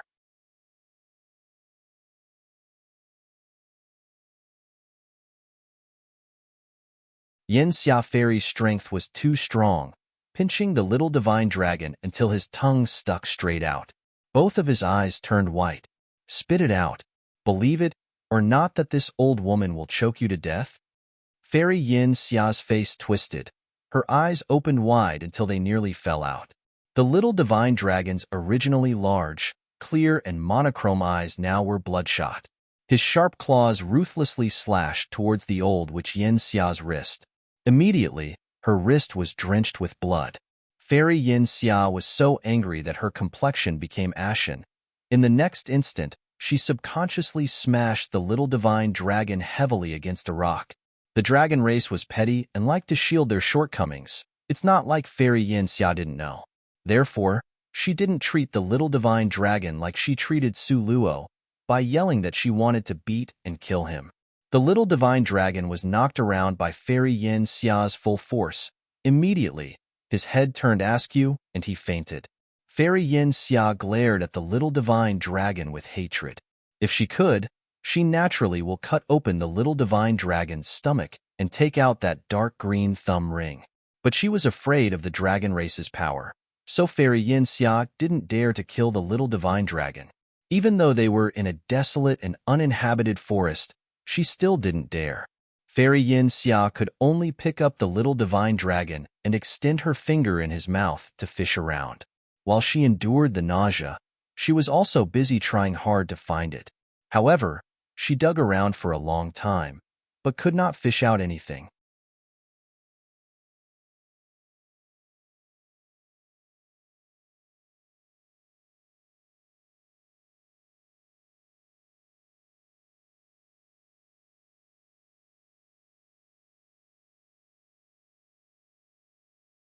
Chapter 981. Moment of Life and Death 3. What's going on? Because of the green jade thumb ring's material, it's impossible for it to be so easily digested. Fairy Yin Xia inevitably was somewhat anxious. She alertly looked around, and suddenly, a dagger appeared in her hand. However, before she could thrust the dagger towards the little divine dragon, a person's figure shot towards here. Nangong Luyun had left in anger. In fact, he had only walked 2 steps away before he regretted it. But his only remaining pride compelled him to move forward, step by step. In his heart, he hoped Su Luo would rush up from behind to hug him and tell him the truth to everything. So long as it was something she said, he would believe it. However, she didn't. She didn't do anything. From disappointment to despair, Nangong Luyun ultimately left with large strides. As he left, Nangong Luyun's speed was very fast. He ran to another mountaintop about 100 kilometers away, and Nangong Luyun ferociously gave vent to the rage in his heart. This mountaintop, within a range of 5 kilometers, was originally a dense, overgrown forest. Now, however, all the ancient trees were pulled up by their roots. Within a range of 5 kilometers, entire families of magical beasts fled. The ones that ran slower all fell under Nangong Luyun's ruthless hands. Once the legendary godlike king became furious, not a blade of grass would grow. On Nangong Luyun's body, there already was a faint, imposing manner of a godlike king. After he finished venting his feelings, Nangong Luyun reclined against a broken ancient tree's trunk. His eyes blankly and helplessly gazed up at the sky. Sadness. This was a mood Nangong Luyun never had before, but now, this mood had directly appeared on his face. Thinking of Su Luo, Nangong Luyun's chest area ached dully. Adoration, pampering, disappointment, despair. Finally, the corner of Nangong Luyun's mouth hooked into a self-mocking sneer. In merely 2 short years' time, she was unable to guard against loneliness and became inseparable lovers with another man. And even this kind of woman, how was she even worth a bit of his love? However, matters had already come to this point, but he still constantly had her on his mind, impossible to get rid of. So much so that, regardless of everything, he would even offer his pride for her to trample on. He was really cheap. Nangong Luyun was so angry that he ruthlessly smashed his fist towards the ground. Immediately, with his fist as the center, the ground cracked outwards in the shape of a spider web. Each and every one of the lines became a deep trench. After he smashed this fist down, it just so happened to be at the same time as when Fairy Yin Xia's first fist smashed towards Su Luo, giving off an identical sound. It was to the extent that Nangong Luyun simply didn't discover a difference at all.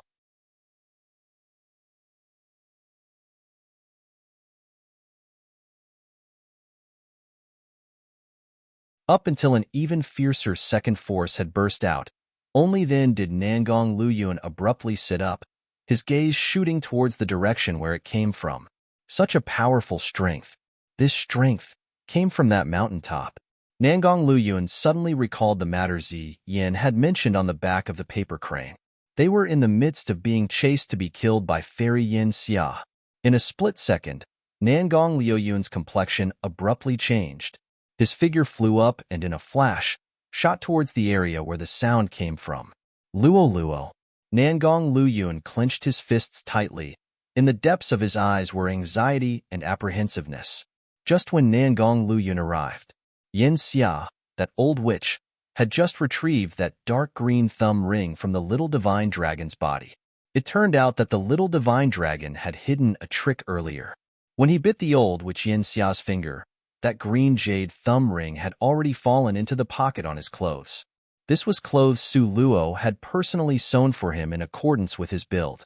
The little divine dragon, who had a habit of being protective towards his food, especially liked the big pocket at the center of the stomach area. Fairy Yin Xia fished around in the little divine dragon's mouth for a very long time, but couldn't dig out her stuff. But she inadvertently glanced in the direction of that large, slightly protruding pocket on the little divine dragon. As a result, Fairy Yin Xia Fairy got hold of her extremely precious green thumb ring in the end, achieving her wish.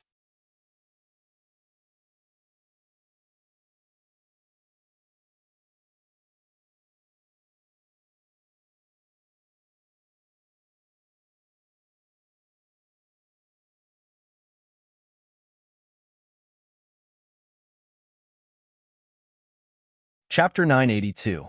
Moment of Life and Death 4. She hatefully tossed aside the little divine dragon. Then Fairy Yin Xia's gaze turned to Su Luo. Before, Su Luo was heavily smashed twice by Fairy Yin Xia's fists.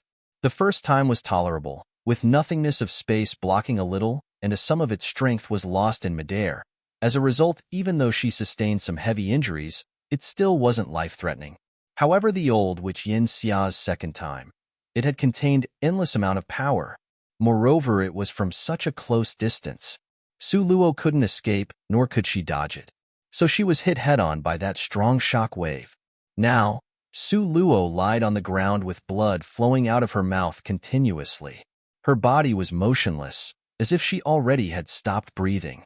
Fairy Yin Xia walked a few steps to stand in front of Su Luo, towering over her, looking down at with indifference and ridicule. It continued to rain as before. The torrential rain spilled to the ground drop by drop.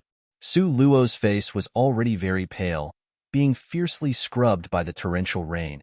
It became so pale as to be nearly transparent without a trace of color. The corner of Fairy Yin Xia's mouth hooked into a cold, detached smile. Yin Hua, you slut. Open your eyes wide and watch, your treasured daughter is about to die. At this moment, Fairy Yin Xia's mind seemed to be immersed in past memories. Although she was smiling, her face had twisted malevolently to be terrifying. It would intimidate a person at a glance. She slowly crouched down, pulled out a dagger, and gestured over Su Luo's extremely beautiful face. Before I kill you, naturally, I will first ruin this face of yours. What Fairy Yin Xia hated the most in this lifetime were people who were more beautiful than her. What she hated the most was Yin Hua's beautiful face. Now, Su Luo had inherited both qualities. How could she not provoke Fairy Yin Xia's resentment? The dagger in old witch Yin Xia's hand glittered like frost and snow. Bit by bit, it approached Su Luo's delicate and matchless complexion. This face was simply otherworldly beautiful. It had an enchanting allure that with one glance, a person would be deeply absorbed by its beauty.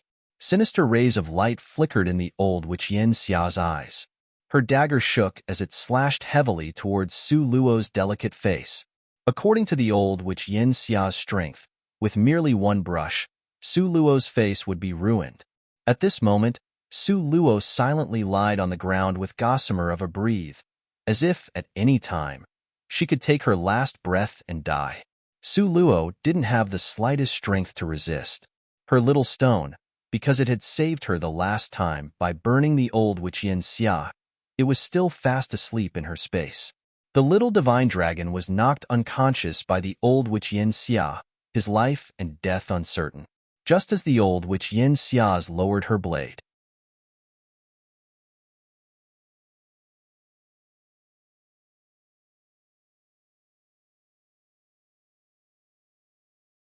Stop! A world-shaking voice rolled over from the distant sky. A black-as-ink figure jumped down from the clouds in the sky. Nangong Liuyun's figure appeared in mid-air. The wind from his palm strike stopped the old witch Yin Xia. His rainbow-like atmosphere was imposing. His strength that weighed 15,000 kilograms heavily smashed towards the opponent. However, Nangong Liuyun was still too far away. An old witch Yin Xia's dagger was only a finger's width away from Su Luo. Seeing that someone had came to save Su Luo, the old witch Yin Xia immediately changed her plans. In the instant electricity could give off sparks, old witch Yin Xia's expression surveyed everything with craftiness, changing from brightness to darkness. Suddenly, the corner of her mouth hooked into a sinister sneer. Someone came to save this loathsome girl? Good, very good. Then she would kill her, to prevent future troubles, then destroy that face of hers. Nangong Liuyun's palm strike arrived in the blink of an eye. The old witch Yin Xia felt the other side's strength wasn't weak, but it also wasn't strong enough to make her raise an eyebrow. She used 80% of her strength to stop the unexpected attack. The remaining 20% of her strength, she used it on her dagger. The corner of her mouth raised in a malevolent sneer, and the deeply cold dagger stabbed towards unconscious Su Luo's throat. Nangong Liuyun, seeing this scene, nearly fell down from midair.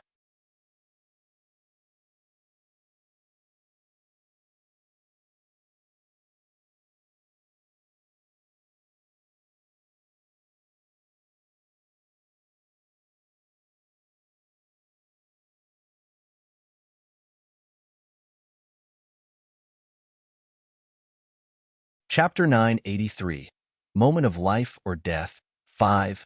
He, who had always been calm, at this time was so panicked that his breathing nearly stopped. He stared with round, glaring eyes, his eyes momentarily bloodshot, as he bellowed fiercely, "Stop!"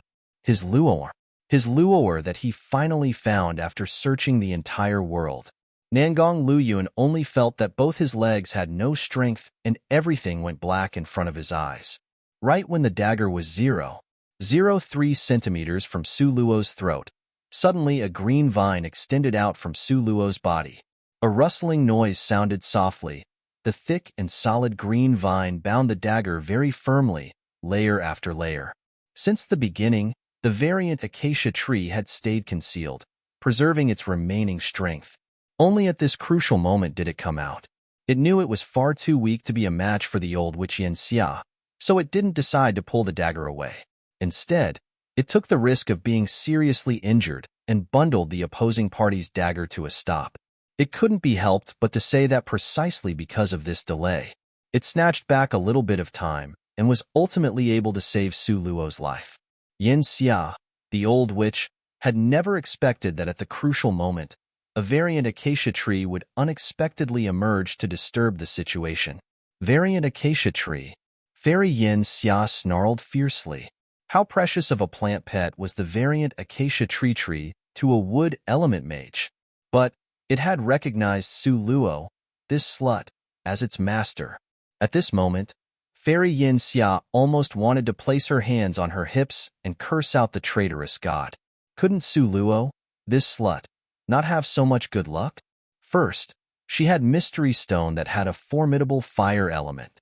She also had the king of dragon race's direct descendant, the little divine dragon. Lastly, she still actually had this variant acacia tree. The variant acacia tree before her eyes was clearly only at the first transformation. Once it entered the second transformation, then the third transformation. Just thinking about it, Fairy Yin Xia would feel envious. However, It was precisely because the appearance of these treasures that made Fairy Yin Xia's desire to kill Su Luo grew even more resolute. Right now, at such a young age, she was already this outstanding. Her future accomplishments were simply limitless. Who knew to what degree Su Luo's strength would reach in the future? At this time, Fairy Yin Xia had a deep restrained fear towards Su Luo. In order to forever cut off future troubles, Fairy Yin Xia suddenly shook. The thick and solid green vines broke into pieces in a flash and fell down to the ground. Fairy Yin Xia shot an indifferent glance at the variant acacia tree, raised her dagger and pressed it towards Su Luo once again. At this time, Nangong Luyun had already dissolved Fairy Yin Xia's killing move. His figure had already arrived before Su Luo's figure.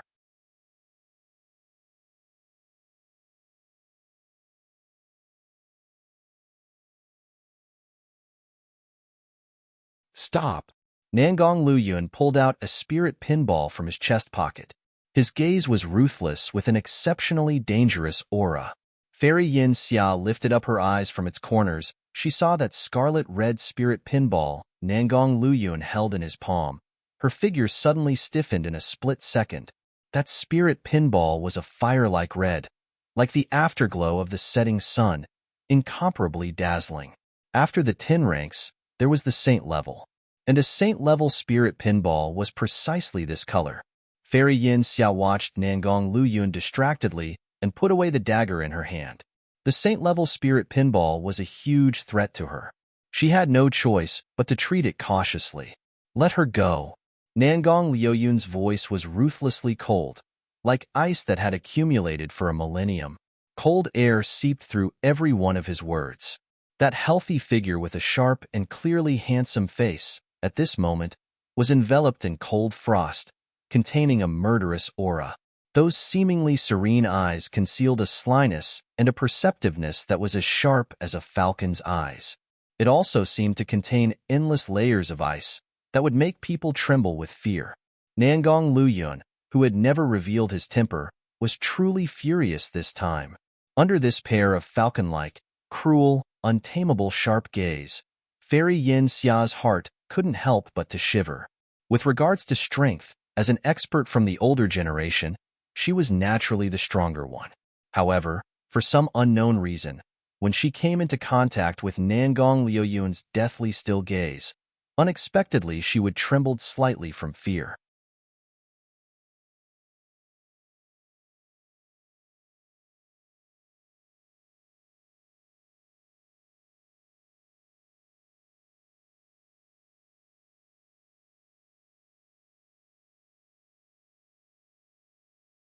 Chapter 984, Moment of Life or Death.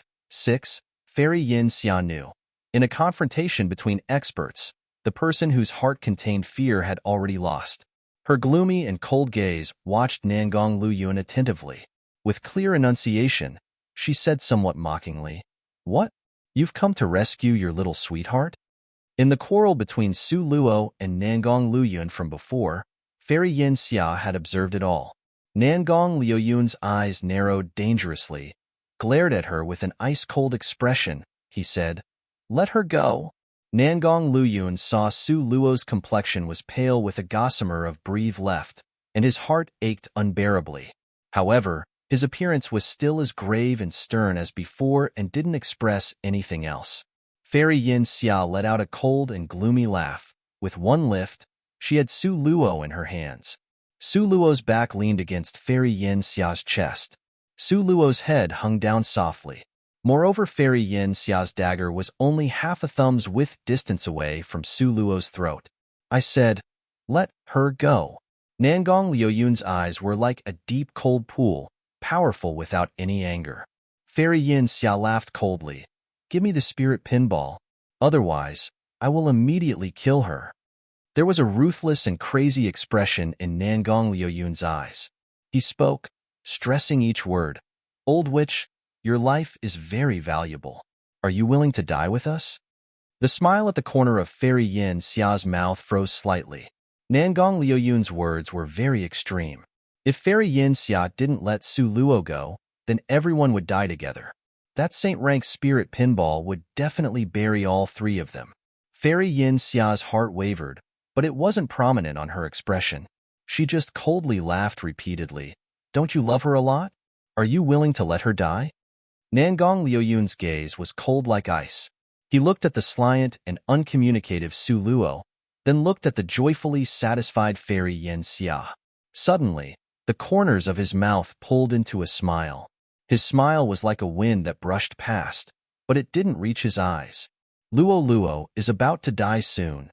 Nangong Luyun, with waning interest, shook his head. I certainly will die with her. After a while, his voice slowly sounded. Since it's like this, then why don't I first just dispose of all the foes together? Finished speaking, he slowly gathered his spirit strength and injected it into the spirit pinball. The spirit pinball was suddenly like ashes that could burn once more. It seemed to have a little bit of life restored to it. Fairy Yin Xia's complexion immediately became stiff. If the spirit pinball's spirit power was to awaken, then what awaited the three people was only death. Stop! Fairy Yin Xia had never thought that Nangong Luyun would be this crazy and this unrestrained. People that was harsh towards others was not scary. To be harsh to themselves was the real ruthless people.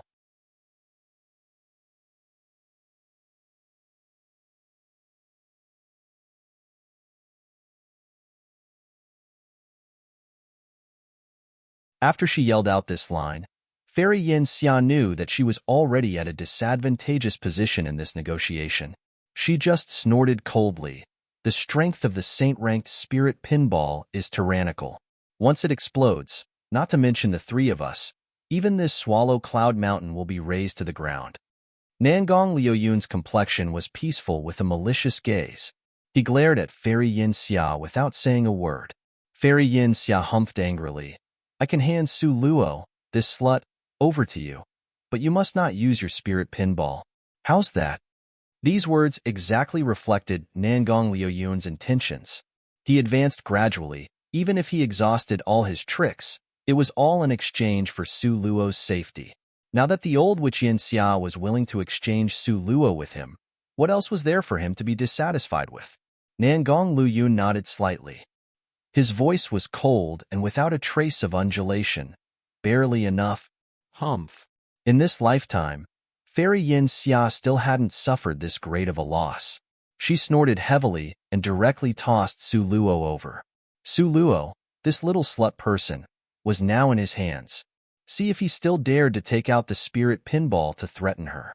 Su Luo's body was like a ragdoll, tossed up really high. Nangong Luyun leapt up and pulled Su Luo steadily into his embrace. However, before he could heave a sigh of relief, his breathing was obstructed once more.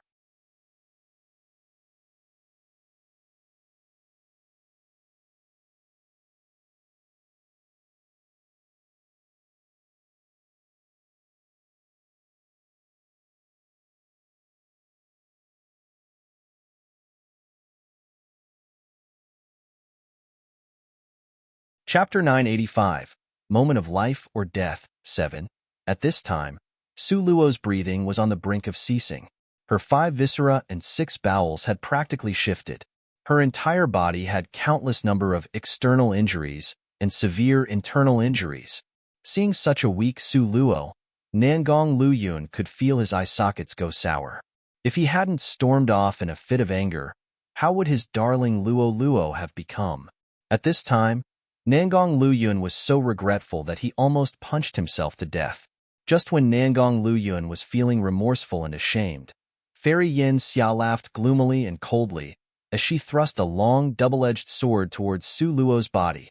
Nangong Luyun was carrying Su Luo, so if the sword pierced through Su Luo, it would certainly also injure Nangong Luyun. This was killing 2 birds with 1 stone. Fairy Yin Xia had come up with a good plan. From the start to the finish, Nangong Luyun had never lowered his guard against Fairy Yin Xia. While carrying Su Luo, he whirled his body around and avoided the old witch Yin Xia's attack.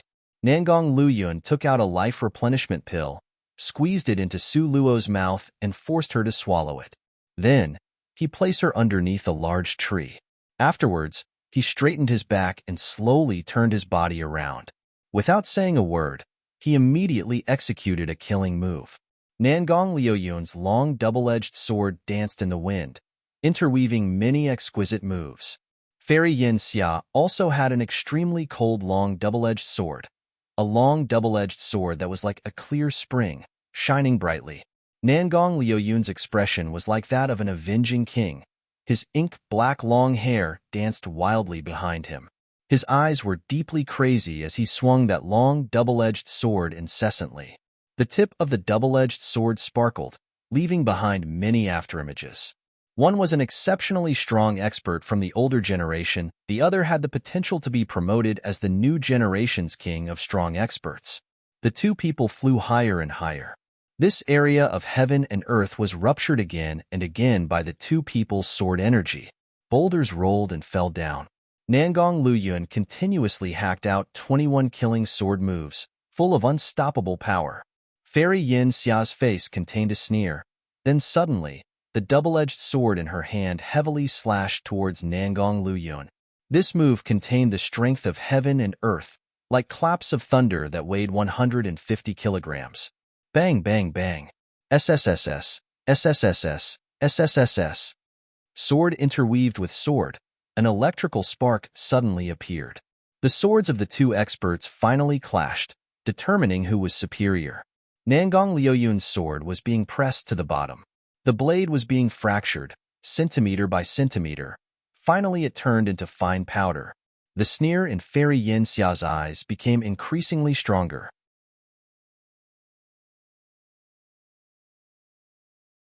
She used more power in her palm, and it accumulated strong and ferocious spirit power. Then she suddenly sent the palm strike towards Nangong Liuyun's chest. Nangong Luyun had already been prepared for this. Subsequently, his large palm strike also arrived. Bang, bang, bang, the two people exchanged endless number of palm strikes in midair. There were no less than 6,636 palm strikes. The final palm strike. Fairy Yin Xia's eyes darkened as she exerted all of her strength. Bang! A heavy hit. Heaven and earth changed color because of this. The mountains trembled and an endless stream of boulders tumbled down the overhanging cliff. After sending out this palm strike, Fairy Yin Xia stood motionless where she was, and the corner of her mouth had a sneer. This heavy punch hit Nangong Luyun, and he retreated back a few steps before his figure was finally able to stabilize. Puffed, Nangong Liuyun's figure swayed slightly, and a mouthful of blood sprayed out from his mouth. Seeing Nangong Liuyun's body suffer such a serious injury, the expression in Fairy Yin Xia's irises became increasingly more excited. Nangong Liuyun's innate skill was outstanding. This sort of genius talent, it was fine if he hadn't met her, but he just had to be her enemy. How could she let him grow to maturity, then threaten her position? At this time, the murderous intent in Fairy Yin Xia's eyes were hardly concealed. Nangong Luyun, the strongest among the younger generation. TSK, TSK, now, it seemed you turned out to be merely this strong. She sneered and snorted. Old witch, could it be that you are certain you will win? Nangong Liuyun's gaze was indifferent while the corners of his mouth hooked into a demonically charming grin. His vermilion lips were moistened with a bloody red color, making him even more prominently enchanting and mysterious. Fairy Yin Xia's eyes carried somewhat of a sneer. Tisk, TSK. You're merely a 9th rank, yet you dare to be this arrogant? 9th rank? Very quickly, I won't be that anymore. Nangong Luyun wiped away the bloodstain at the corner of his mouth, and a sly radiance glinted in his eyes.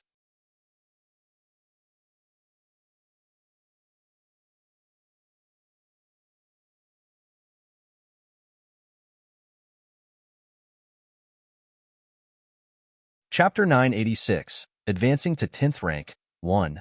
Fairy Yin Xia laughed coldly. What?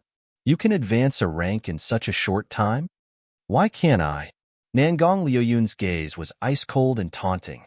The mocking expression on Fairy Yin Xia's face became increasingly obvious. Even if you can advance a rank, you may not be able to defeat me. As she stopped speaking, a green vine suddenly emerged from Fairy Yin Xia's sleeve and suddenly whipped towards Nangong Liuyun's neck.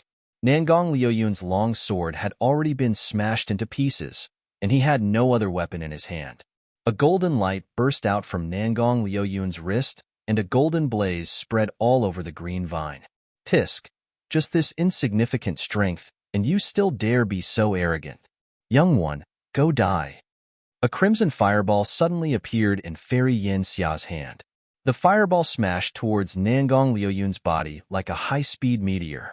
The fireball was extremely huge, surging on like a smoke signal, an unstoppable power crushing towards Nangong Liuyun. Nangong Liuyun's complexion changed. He was nervous because he had seen from the corner of his eye. A group of black-clothed people had just went to surrounded Su Luo's current location. His Luo. Nangong Liuyun's eyes narrowed dangerously. An unprecedented cold light flashed across his eyes, which were as pitch black as ink. Old witch, since you want to die, then this king will help you accomplish it. Nangong Liuyun naturally had a hidden trump card. He had been in seclusion for 2 years.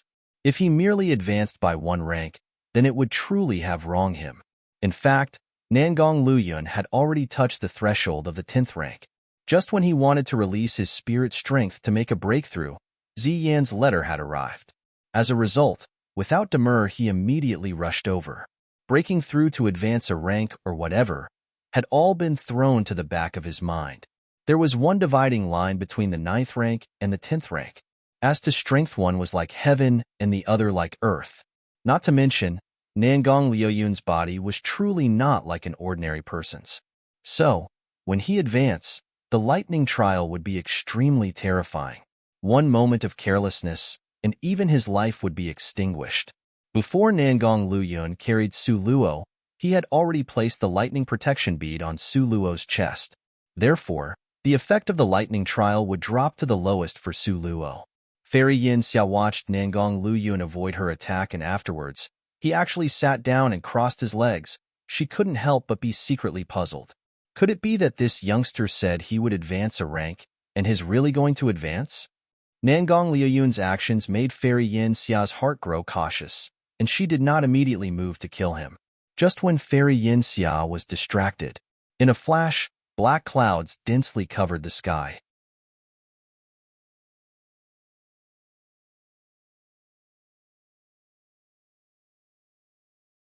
The thick, dark clouds shrouded above their heads. The sky suddenly darkened to almost pitch black in color. Fairy Yin Xia's expression immediately became rigid. Suddenly, an ominous premonition appeared in her heart. Rumble, the sky was painted black. A lightning, with 10,000 rays of light, streaked across the sky with rich color. Afterwards, the speckles of star-like rays from the lightning trial dropped down from the sky.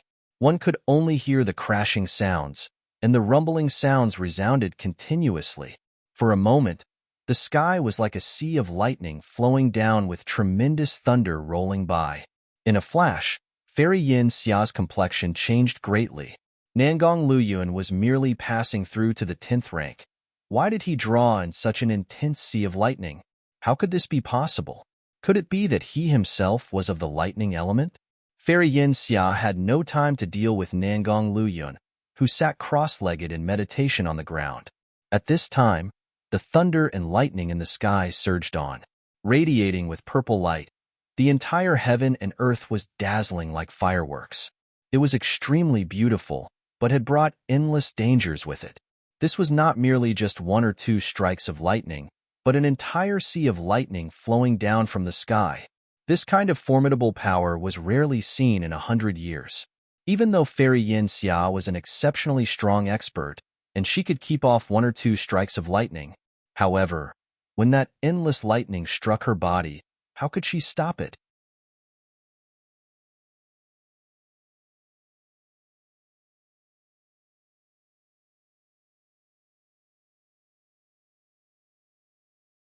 Chapter 987. Advancing to 10th rank, 2. The lightning trial rumbled as it struck down.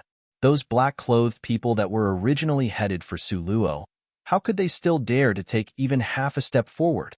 The crackling and rattling of the thunderous lightning resounded endlessly. Suddenly, a lightning strike hit a black-clothed person. Immediately, that black-clothed person, along with his black clothes, was completely scorched. turning into greenish-black smoke which then drifted away. The group of black-clothed people, there were at least several dozen of them. These were all Fairy Yin Xia's most highly regarded subordinates. None of their strength was weak. However, under these lightning strikes that attacked without discrimination, every one of them was struck and scorched black, then turned into greenish-black smoke. The screams of the black-clothed people when they were at death's door mixed with the incessantly rumbling of the thunderous lightning between heaven and earth was similar to purgatory, with the crying of wolves and bawling of ghosts, intensely mournful. Nangong Luyuan was outwardly kind, but inwardly evil. Long beforehand, he had already planned everything out. He had already placed the lightning protection bead on Su Luo's body. The lightning protection bead, a treasure that lightning element mages yearned for even in their dreams. In the entire continent, only the Lord of Purgatory City had it. The lightning protection bead that Nangong Luyuan possessed was exactly the treasure the Lord of Purgatory City had. He was Nangong Luyuan's teacher. This was the breakthrough tool he had used when he was promoted to the 10th rank. So, he gave the lightning protection bead to Nangong Luyuan, hoping it could protect his life during his promotion. However, he never imagined that Nangong Luyuan would give the lightning protection bead to his most beloved woman. Thunder and lightning were rolling all around. 10,000 purple rays of light illuminated the heaven and earth until it was as bright as daytime. Fairy Yin Xia continuously used her spirit powers and martial arts, attempting to hold back the attacking lightning strikes. There was a unique feature for the 10th rank's robbery trial. The higher the level of the subject, the stronger the lightning will be. If Nangong Luyuan was an ordinary person, the lightning trial wouldn't be this strong. If Nangong Luyuan didn't cultivate in the lightning element, the lightning wouldn't be this strong either. If Nangong Luyuan hadn't been endowed with unusual innate skills, rarely seen in ancient and modern times, the thunderous lightning trial wouldn't be this strong either. However, these 3 points, Nangong Luyuan had them all. So, today's lightning trial simply had the most lightning in history. The sea of thunder rolled on, resounding continuously.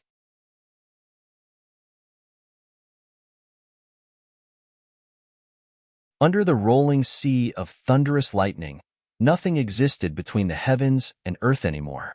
At this time, Fairy Yin Xia cut an unprecedentedly sorry figure. Her hair that was originally meticulous was now either severed by lightning or was sticking straight up by the electricity of the thunderous lightning. That black cloak was so tattered that it barely covered her body. The most frightening thing was that it was still raining. The rain could conduct electricity.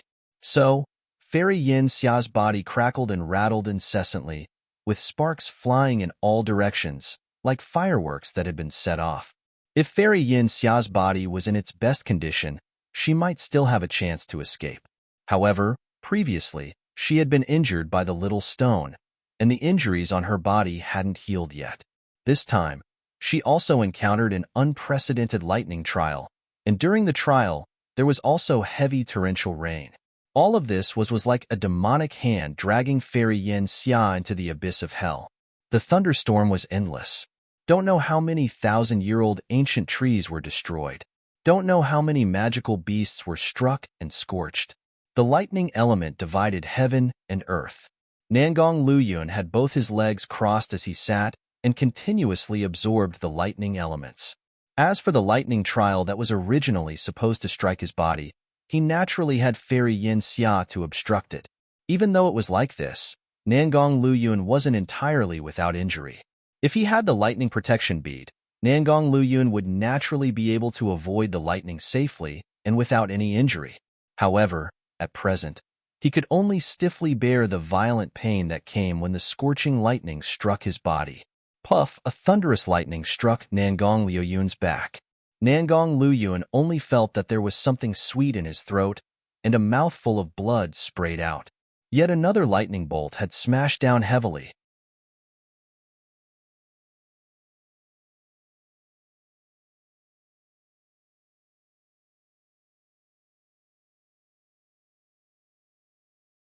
Chapter 988. Advancing to 10th rank, 3. This lightning trial, half of it went to Fairy Yin Xia, and the other half went to Nangong Luyuan. In this sky filled with 10,000 lightning bolts, How could Fairy Yin Xia still dare to use a sword? She could only use her green vines to hold it back forcibly. Lightning System was the one with the most powerful attacks among the 6 basic elements, and this verdict wasn't just given randomly. Against lightning types, many other elemental law systems were unable to exhibit their power. That half of the lightning trial exploded on Fairy Yin Xia's body. Although Fairy Yin Xia managed to avoid it from exploding on her body, but it heavily streaked across her face. Immediately, fresh blood rushed out like water from a spring. The other half of the lightning trial shot towards Nangong Luyun. In the same way, it smashed heavily onto Nangong Luyun's body. Puff! Nangong Luyun spit out another mouthful of blood. This time, it wasn't just one mouthful. Nangong Luyun continuously coughed and vomited out blood. Only after spitting up no less than 7 large mouthfuls did his body finally stabilize. He raised his eyes, saw Fairy Yin Xia, and the corner of his mouth hooked into a sinister smile. Truly, many thanks. His perfectly water caltrop-shaped lips were dyed red with blood, making them even more prominently enchanting and ruthless. Fairy Yin Xia was extremely angry. At this moment, she was itching to directly choke to death this king-like expert among the younger generation before her eyes. Such a young age, and he was about ready to advance to the 10th rank. The 10th rank, Thinking back to when she advanced to the 10th rank, and how much time and heart's blood she had spent to advance. Whereas the youths nowadays, why did it seem as easy as eating rice and drinking water for them? Fairy Yin Xia was so jealous that she nearly vomited out blood. She almost vomited out blood from fear of the consequences. The lightning bolts from the trial glittered in the sky. This trial didn't know how many departed spirits were buried. Fairy Yin Xia grinded her teeth from hatred. Her eyes stared deeply at that youngster with his eyes shut and seated cross-legged on the ground. If she waited until he advanced to the 10th rank at that time, she would only be stuck on the road to death. If she wanted to kill him, she needed to take advantage of this moment. An extremely malevolent and sinister light flashed through Fairy Yin Xia's eyes. With one shake of her hand, a green vine suddenly attacked towards the place where Nangong Liuyun's heart was. Even if the green vine arrived, it would still be fine. The crucial problem was that among the exuberant leaves of the thick and solid green vine, a cold dagger was actually hidden there.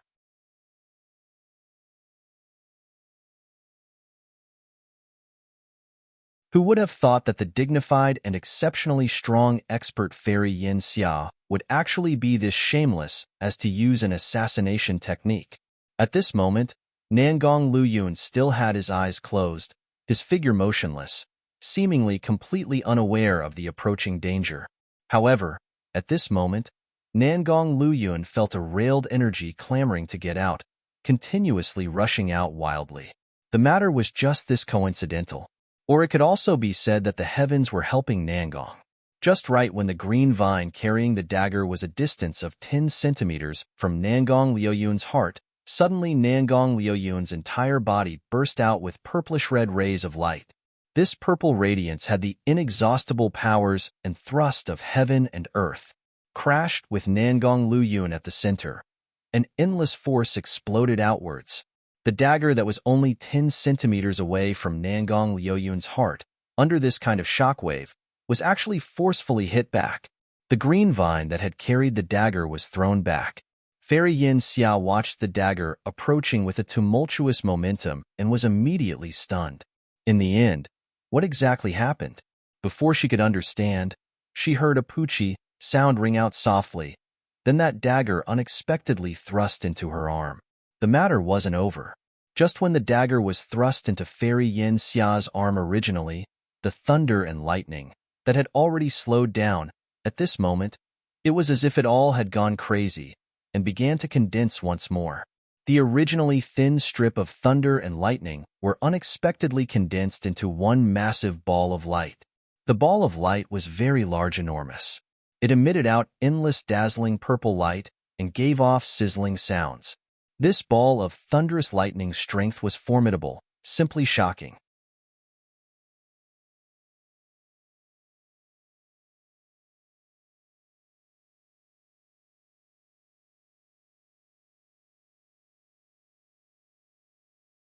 Chapter 989, Advancing to 10th Rank, 4. Even if it was Fairy Yin Xia who was struck by it, her body would also be wiped out. At this time, there was no longer any other thunderous lightning in the sky. There was only this huge ball of lightning that was making sizzling sounds. It was quiet in the sky, which made a person even more fearful. Fairy Yin Xia's whole body stiffened. She swallowed some saliva and retreated backwards nonstop. However, the thing that startled and angered her was that this ball of lightning seemed to be following her as she walked. Wherever she walked to, the lightning ball would follow. Fairy Yin Xia was anxious as well as angry. She was simply about to faint. In fact, it wasn't just Fairy Yin Xia who would be like this. Whoever had such an ancestor over their head would also be afraid. Fairy Yin Xia had good eyes. Out of the corners of her eyes, she shot a glance at Su Luo on the side. At this time, Su Luo was leaning under a tree. Her complexion was pale as paper with a gossamer of breath, but at least she was still alive. No, not right. Fairy Yin Xia wasn't a fool. She immediately thought of the critical point to the problem. Under the previous rolling lightning trial, all of her subordinates were turned into smoke and flew away. However, Su Luo, who was completely lacking in strength to resist, she was completely fine. This meant that there was definitely a treasure on her body. Although Fairy Yin Xia hadn't guessed it was a lightning protection bead, but she determined that there was a lightning protection treasure on Su Luo's body. Thinking up to here, Fairy Yin Xia's figure was like electricity and shot explosively towards Su Luo. Nangong Luyun was always aware of the old witch Yin Xia's movements. Seeing her suddenly shoot explosively towards Su Luo, a hazy light flashed across Nangong Luyun's eyes. Although his Luo Luo had the lightning protection bead, the lightning protection bead wasn't omnipotent. The lightning bead could avoid the lightning bolts, but right now, that lightning ball was very terrifying. A bit of inattentiveness, and a person could become scattered ashes and dispersed smoke. How could Nangong Luyun let his darling Luo Luo be subjected to such a risk? Because Nangong Luyun had long since been prepared, so he was not far from Su Luo. Seeing that Fairy Yin Xia was rushing towards Su Luo, Nangong Luyun's speed rose rapidly. Suddenly, he kicked at Fairy Yin Xia's abdomen. Because it was during the time when Fairy Yin Xia was shooting out explosively, she couldn't retreat. Moreover, Nangong Luyun at the 10th rank, the difference in strength compared to before was as different as night and day. As a result, Fairy Yin Xia, who had been caught off guard for a moment, was unexpectedly truly kicked right in the abdomen. Moreover, her body flew a very far distance away, back the way she had come.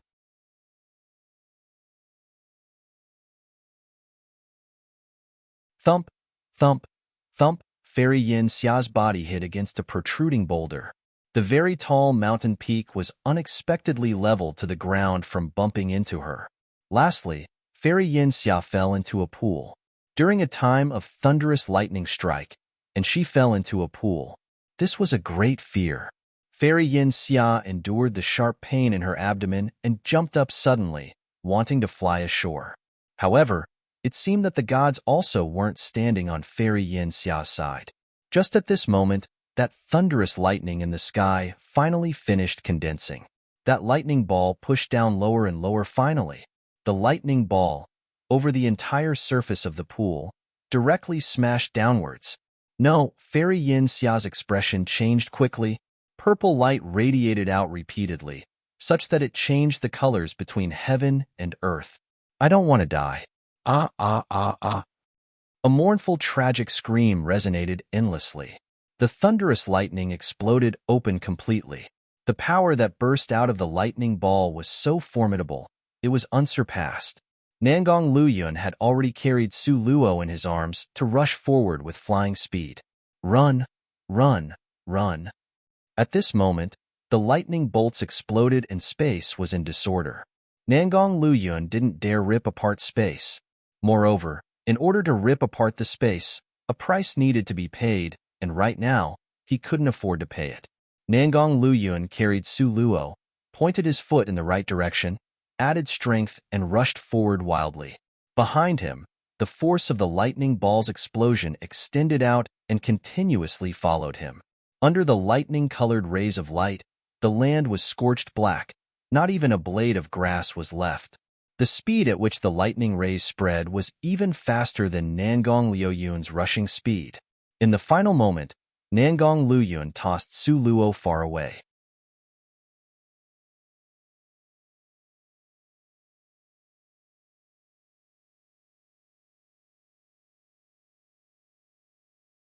Chapter 990, Near Death, 1.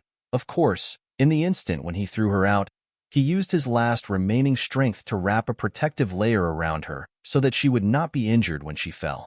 Bang! Lightning spread across Nangong Liuyun's entire body. The already heavily injured Nangong Liyun could no longer withstand the blow and, with a stagger, actually fell and rolled down the cliff. Nangong Liyun pried open his eyes with great difficulty. Now, the howling winds and violent storm had long since stopped. The dense dark clouds had also dispersed. Overhead were clear skies for thousands of miles. Below were the battle-devastated surroundings. Luo, Nangong Liyun anxiously sat up. Because he rose too fast, the movement tore at his wounds, and Nangong Liyun once again spit out a mouthful of blood. This battle with Fairy Yin Xia was the most intense battle in his life. Adding on the collateral damage from that lightning ball at the end, Nangong Liuyun's heavy internal injuries multiplied. But his face showed no trace of being severely injured. Nangong Liyun held his chest and impatiently stood up, his gaze anxiously searching in all directions. Although he threw her out, he had used up his remaining strength to protect her. But his Luo's body was so weak with such heavy injuries, even a mere breeze and the slight movement of a blade of grass would threaten her life. Nangong Liyun anxiously strode forward. However, with a slip of his foot, his already critically wounded body fell pitifully to the ground. He carelessly wiped away the blood that had seeped out from the corner of his lips and hurriedly pushed himself up, looking around anxiously. Luo. Every time he shouted, he would always cough up a mouthful of blood. But he completely paid no attention to it, walking as he shouted and shouting as he coughed. Suddenly, he caught sight of a fragile white-colored silhouette in the distance. She lay there motionless. Her extremely beautiful features were stained with rainwater, and that deathly pale complexion had no trace of color. Her eyes were tightly shut, and her thin, weak body seemed nearly transparent. Nangong Liuyun's legs froze in place as if they were replaced with lead. His throat grew tight and became dry. Su Luo's finger moved a little. Nangong Liuyun's eyes gleamed with a ray of hope. That pair of legs which were rooted to the ground finally hurriedly walked over to Su Luo. Stones scattered around, making the landscape rugged and uneven, yet Su Luo was lying upon a soft patch of grass. Nangong Liyun crouched before her, held her hand and nervously gazed at her. Her face was ghastly pale as paper with a gossamer of breath, as if it would cut off in the next second. At this moment, Nangong Liyun could only feel great pain in his chest. That touch of pain gradually grew more fierce, finally as strong as wine. Luo, Nangong Liyun squeezed out an ugly smile. Luo, it's me. Wake up. But his only response was Su Luo's inconsistent and disjointed breathing. Nangong Liyun's voice grew hoarse as he firmly held her hand tight. Luo, Nangong Liyun, who had never been frantic, at this moment was shaken and confused, about to lose his mind from fear. Her breaths were very weak, very faint, almost indiscernible. At this moment, Nangong Liyun's eyes failed to live up to expectations and reddened. It hazed over with moisture. Luo, sorry, I'm sorry. He tightly hugged her, burying his face in her shoulder, and apologized continuously. If he had not obstinately left, if he had not returned too late, then how would his Luo have become like this?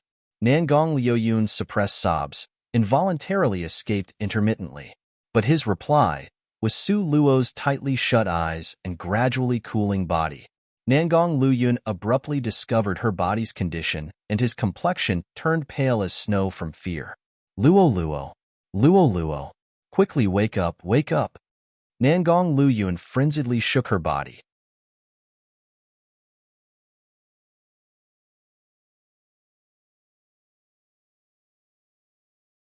Chapter 991. Near Death 2. Tears encased those originally ice-cold, arrogant, but now shaken and lost pair of eyes. But no matter how he shook her, Su Luo still remained motionless with eyes tightly shut. Luo Luo. Nangong Luyun called out loudly. What to do? What should he do? Ever composed as the sea-stabilizing divine needle, 1. Nangong Luyun, who had never been frantic, in this instant, his mind was completely blank. Sensing Su Luo's body gradually becoming ice-cold, without another word, Nangong Luyun quickly transferred his own spirit energy into Su Luo's body. Starting with such forceful spirit energy, how could the weak Su Luo endure it? Puffed, Su Luo violently spat forth a mouthful of blood. Luo Luo, how do you feel? Is it serious? Nangong Luyun held Su Luo's deathly pale little face and eagerly asked. But after Su Luo finished vomiting blood, because of the severe jolt to her psyche, she fainted once again without even opening her eyes. Luo Luo, I'll definitely save you. You'll definitely be fine. Definitely. Nangong Luyun's composure had already been completely obliterated. He gathered the spirit energy into a thin strand of hot air and slowly sent it into Su Luo's chest cavity. Because he gave her his spirit energy, Nangong Luyun's originally heavily damaged organ's condition worsened even more. But all his attention was on Su Luo's body, and he didn't even glance at his own injuries.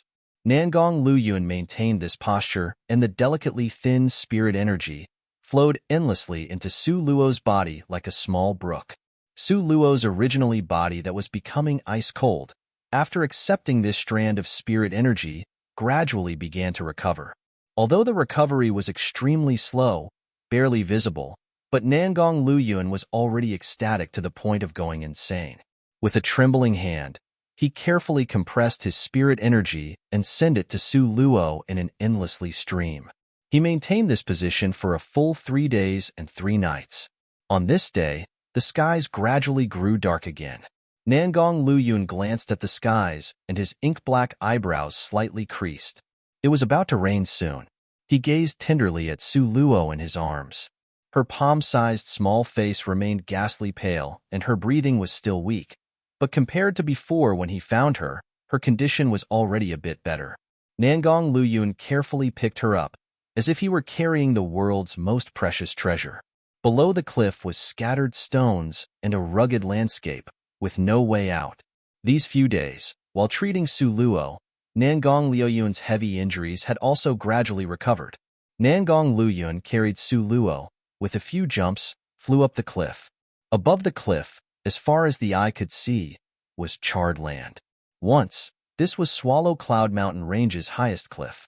Here, ancient trees reached the heavens and stood shoulder to shoulder with the sky. Here, the skies were covered and for a long time sunlight could not be seen.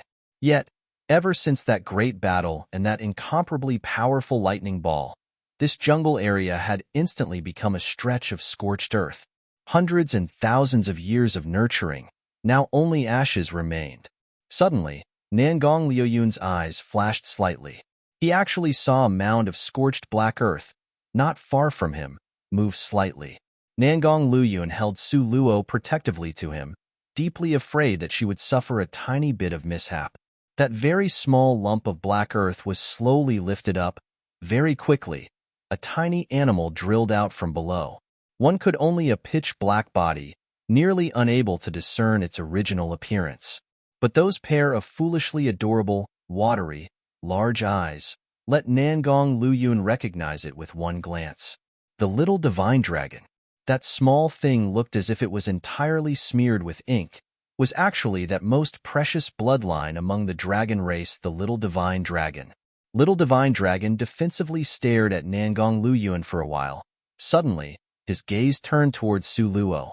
With a few bounds, the little divine dragon had already rushed towards Su Luo. 1. Sea stabilizing divine needle. Ding Hai Shinzhan is another name for Jin Gu Bang, golden cudgel, a weapon wielded by Sun Wukong, the Monkey King from Journey to the West. It was figuratively known as a stabilizing force because before Sun Wukong, nobody could lift it in the underwater palace of the Dragon King. You're tuning in to the Romance Rendezvous YouTube channel. We're so grateful for your support, and don't forget to subscribe to join us on this incredible journey through captivating stories. Your generosity through donations truly makes a world of difference, as it's the primary source of revenue that allows me to expand and enhance this channel for you. Thank you from the bottom of my heart for being a part of this adventure.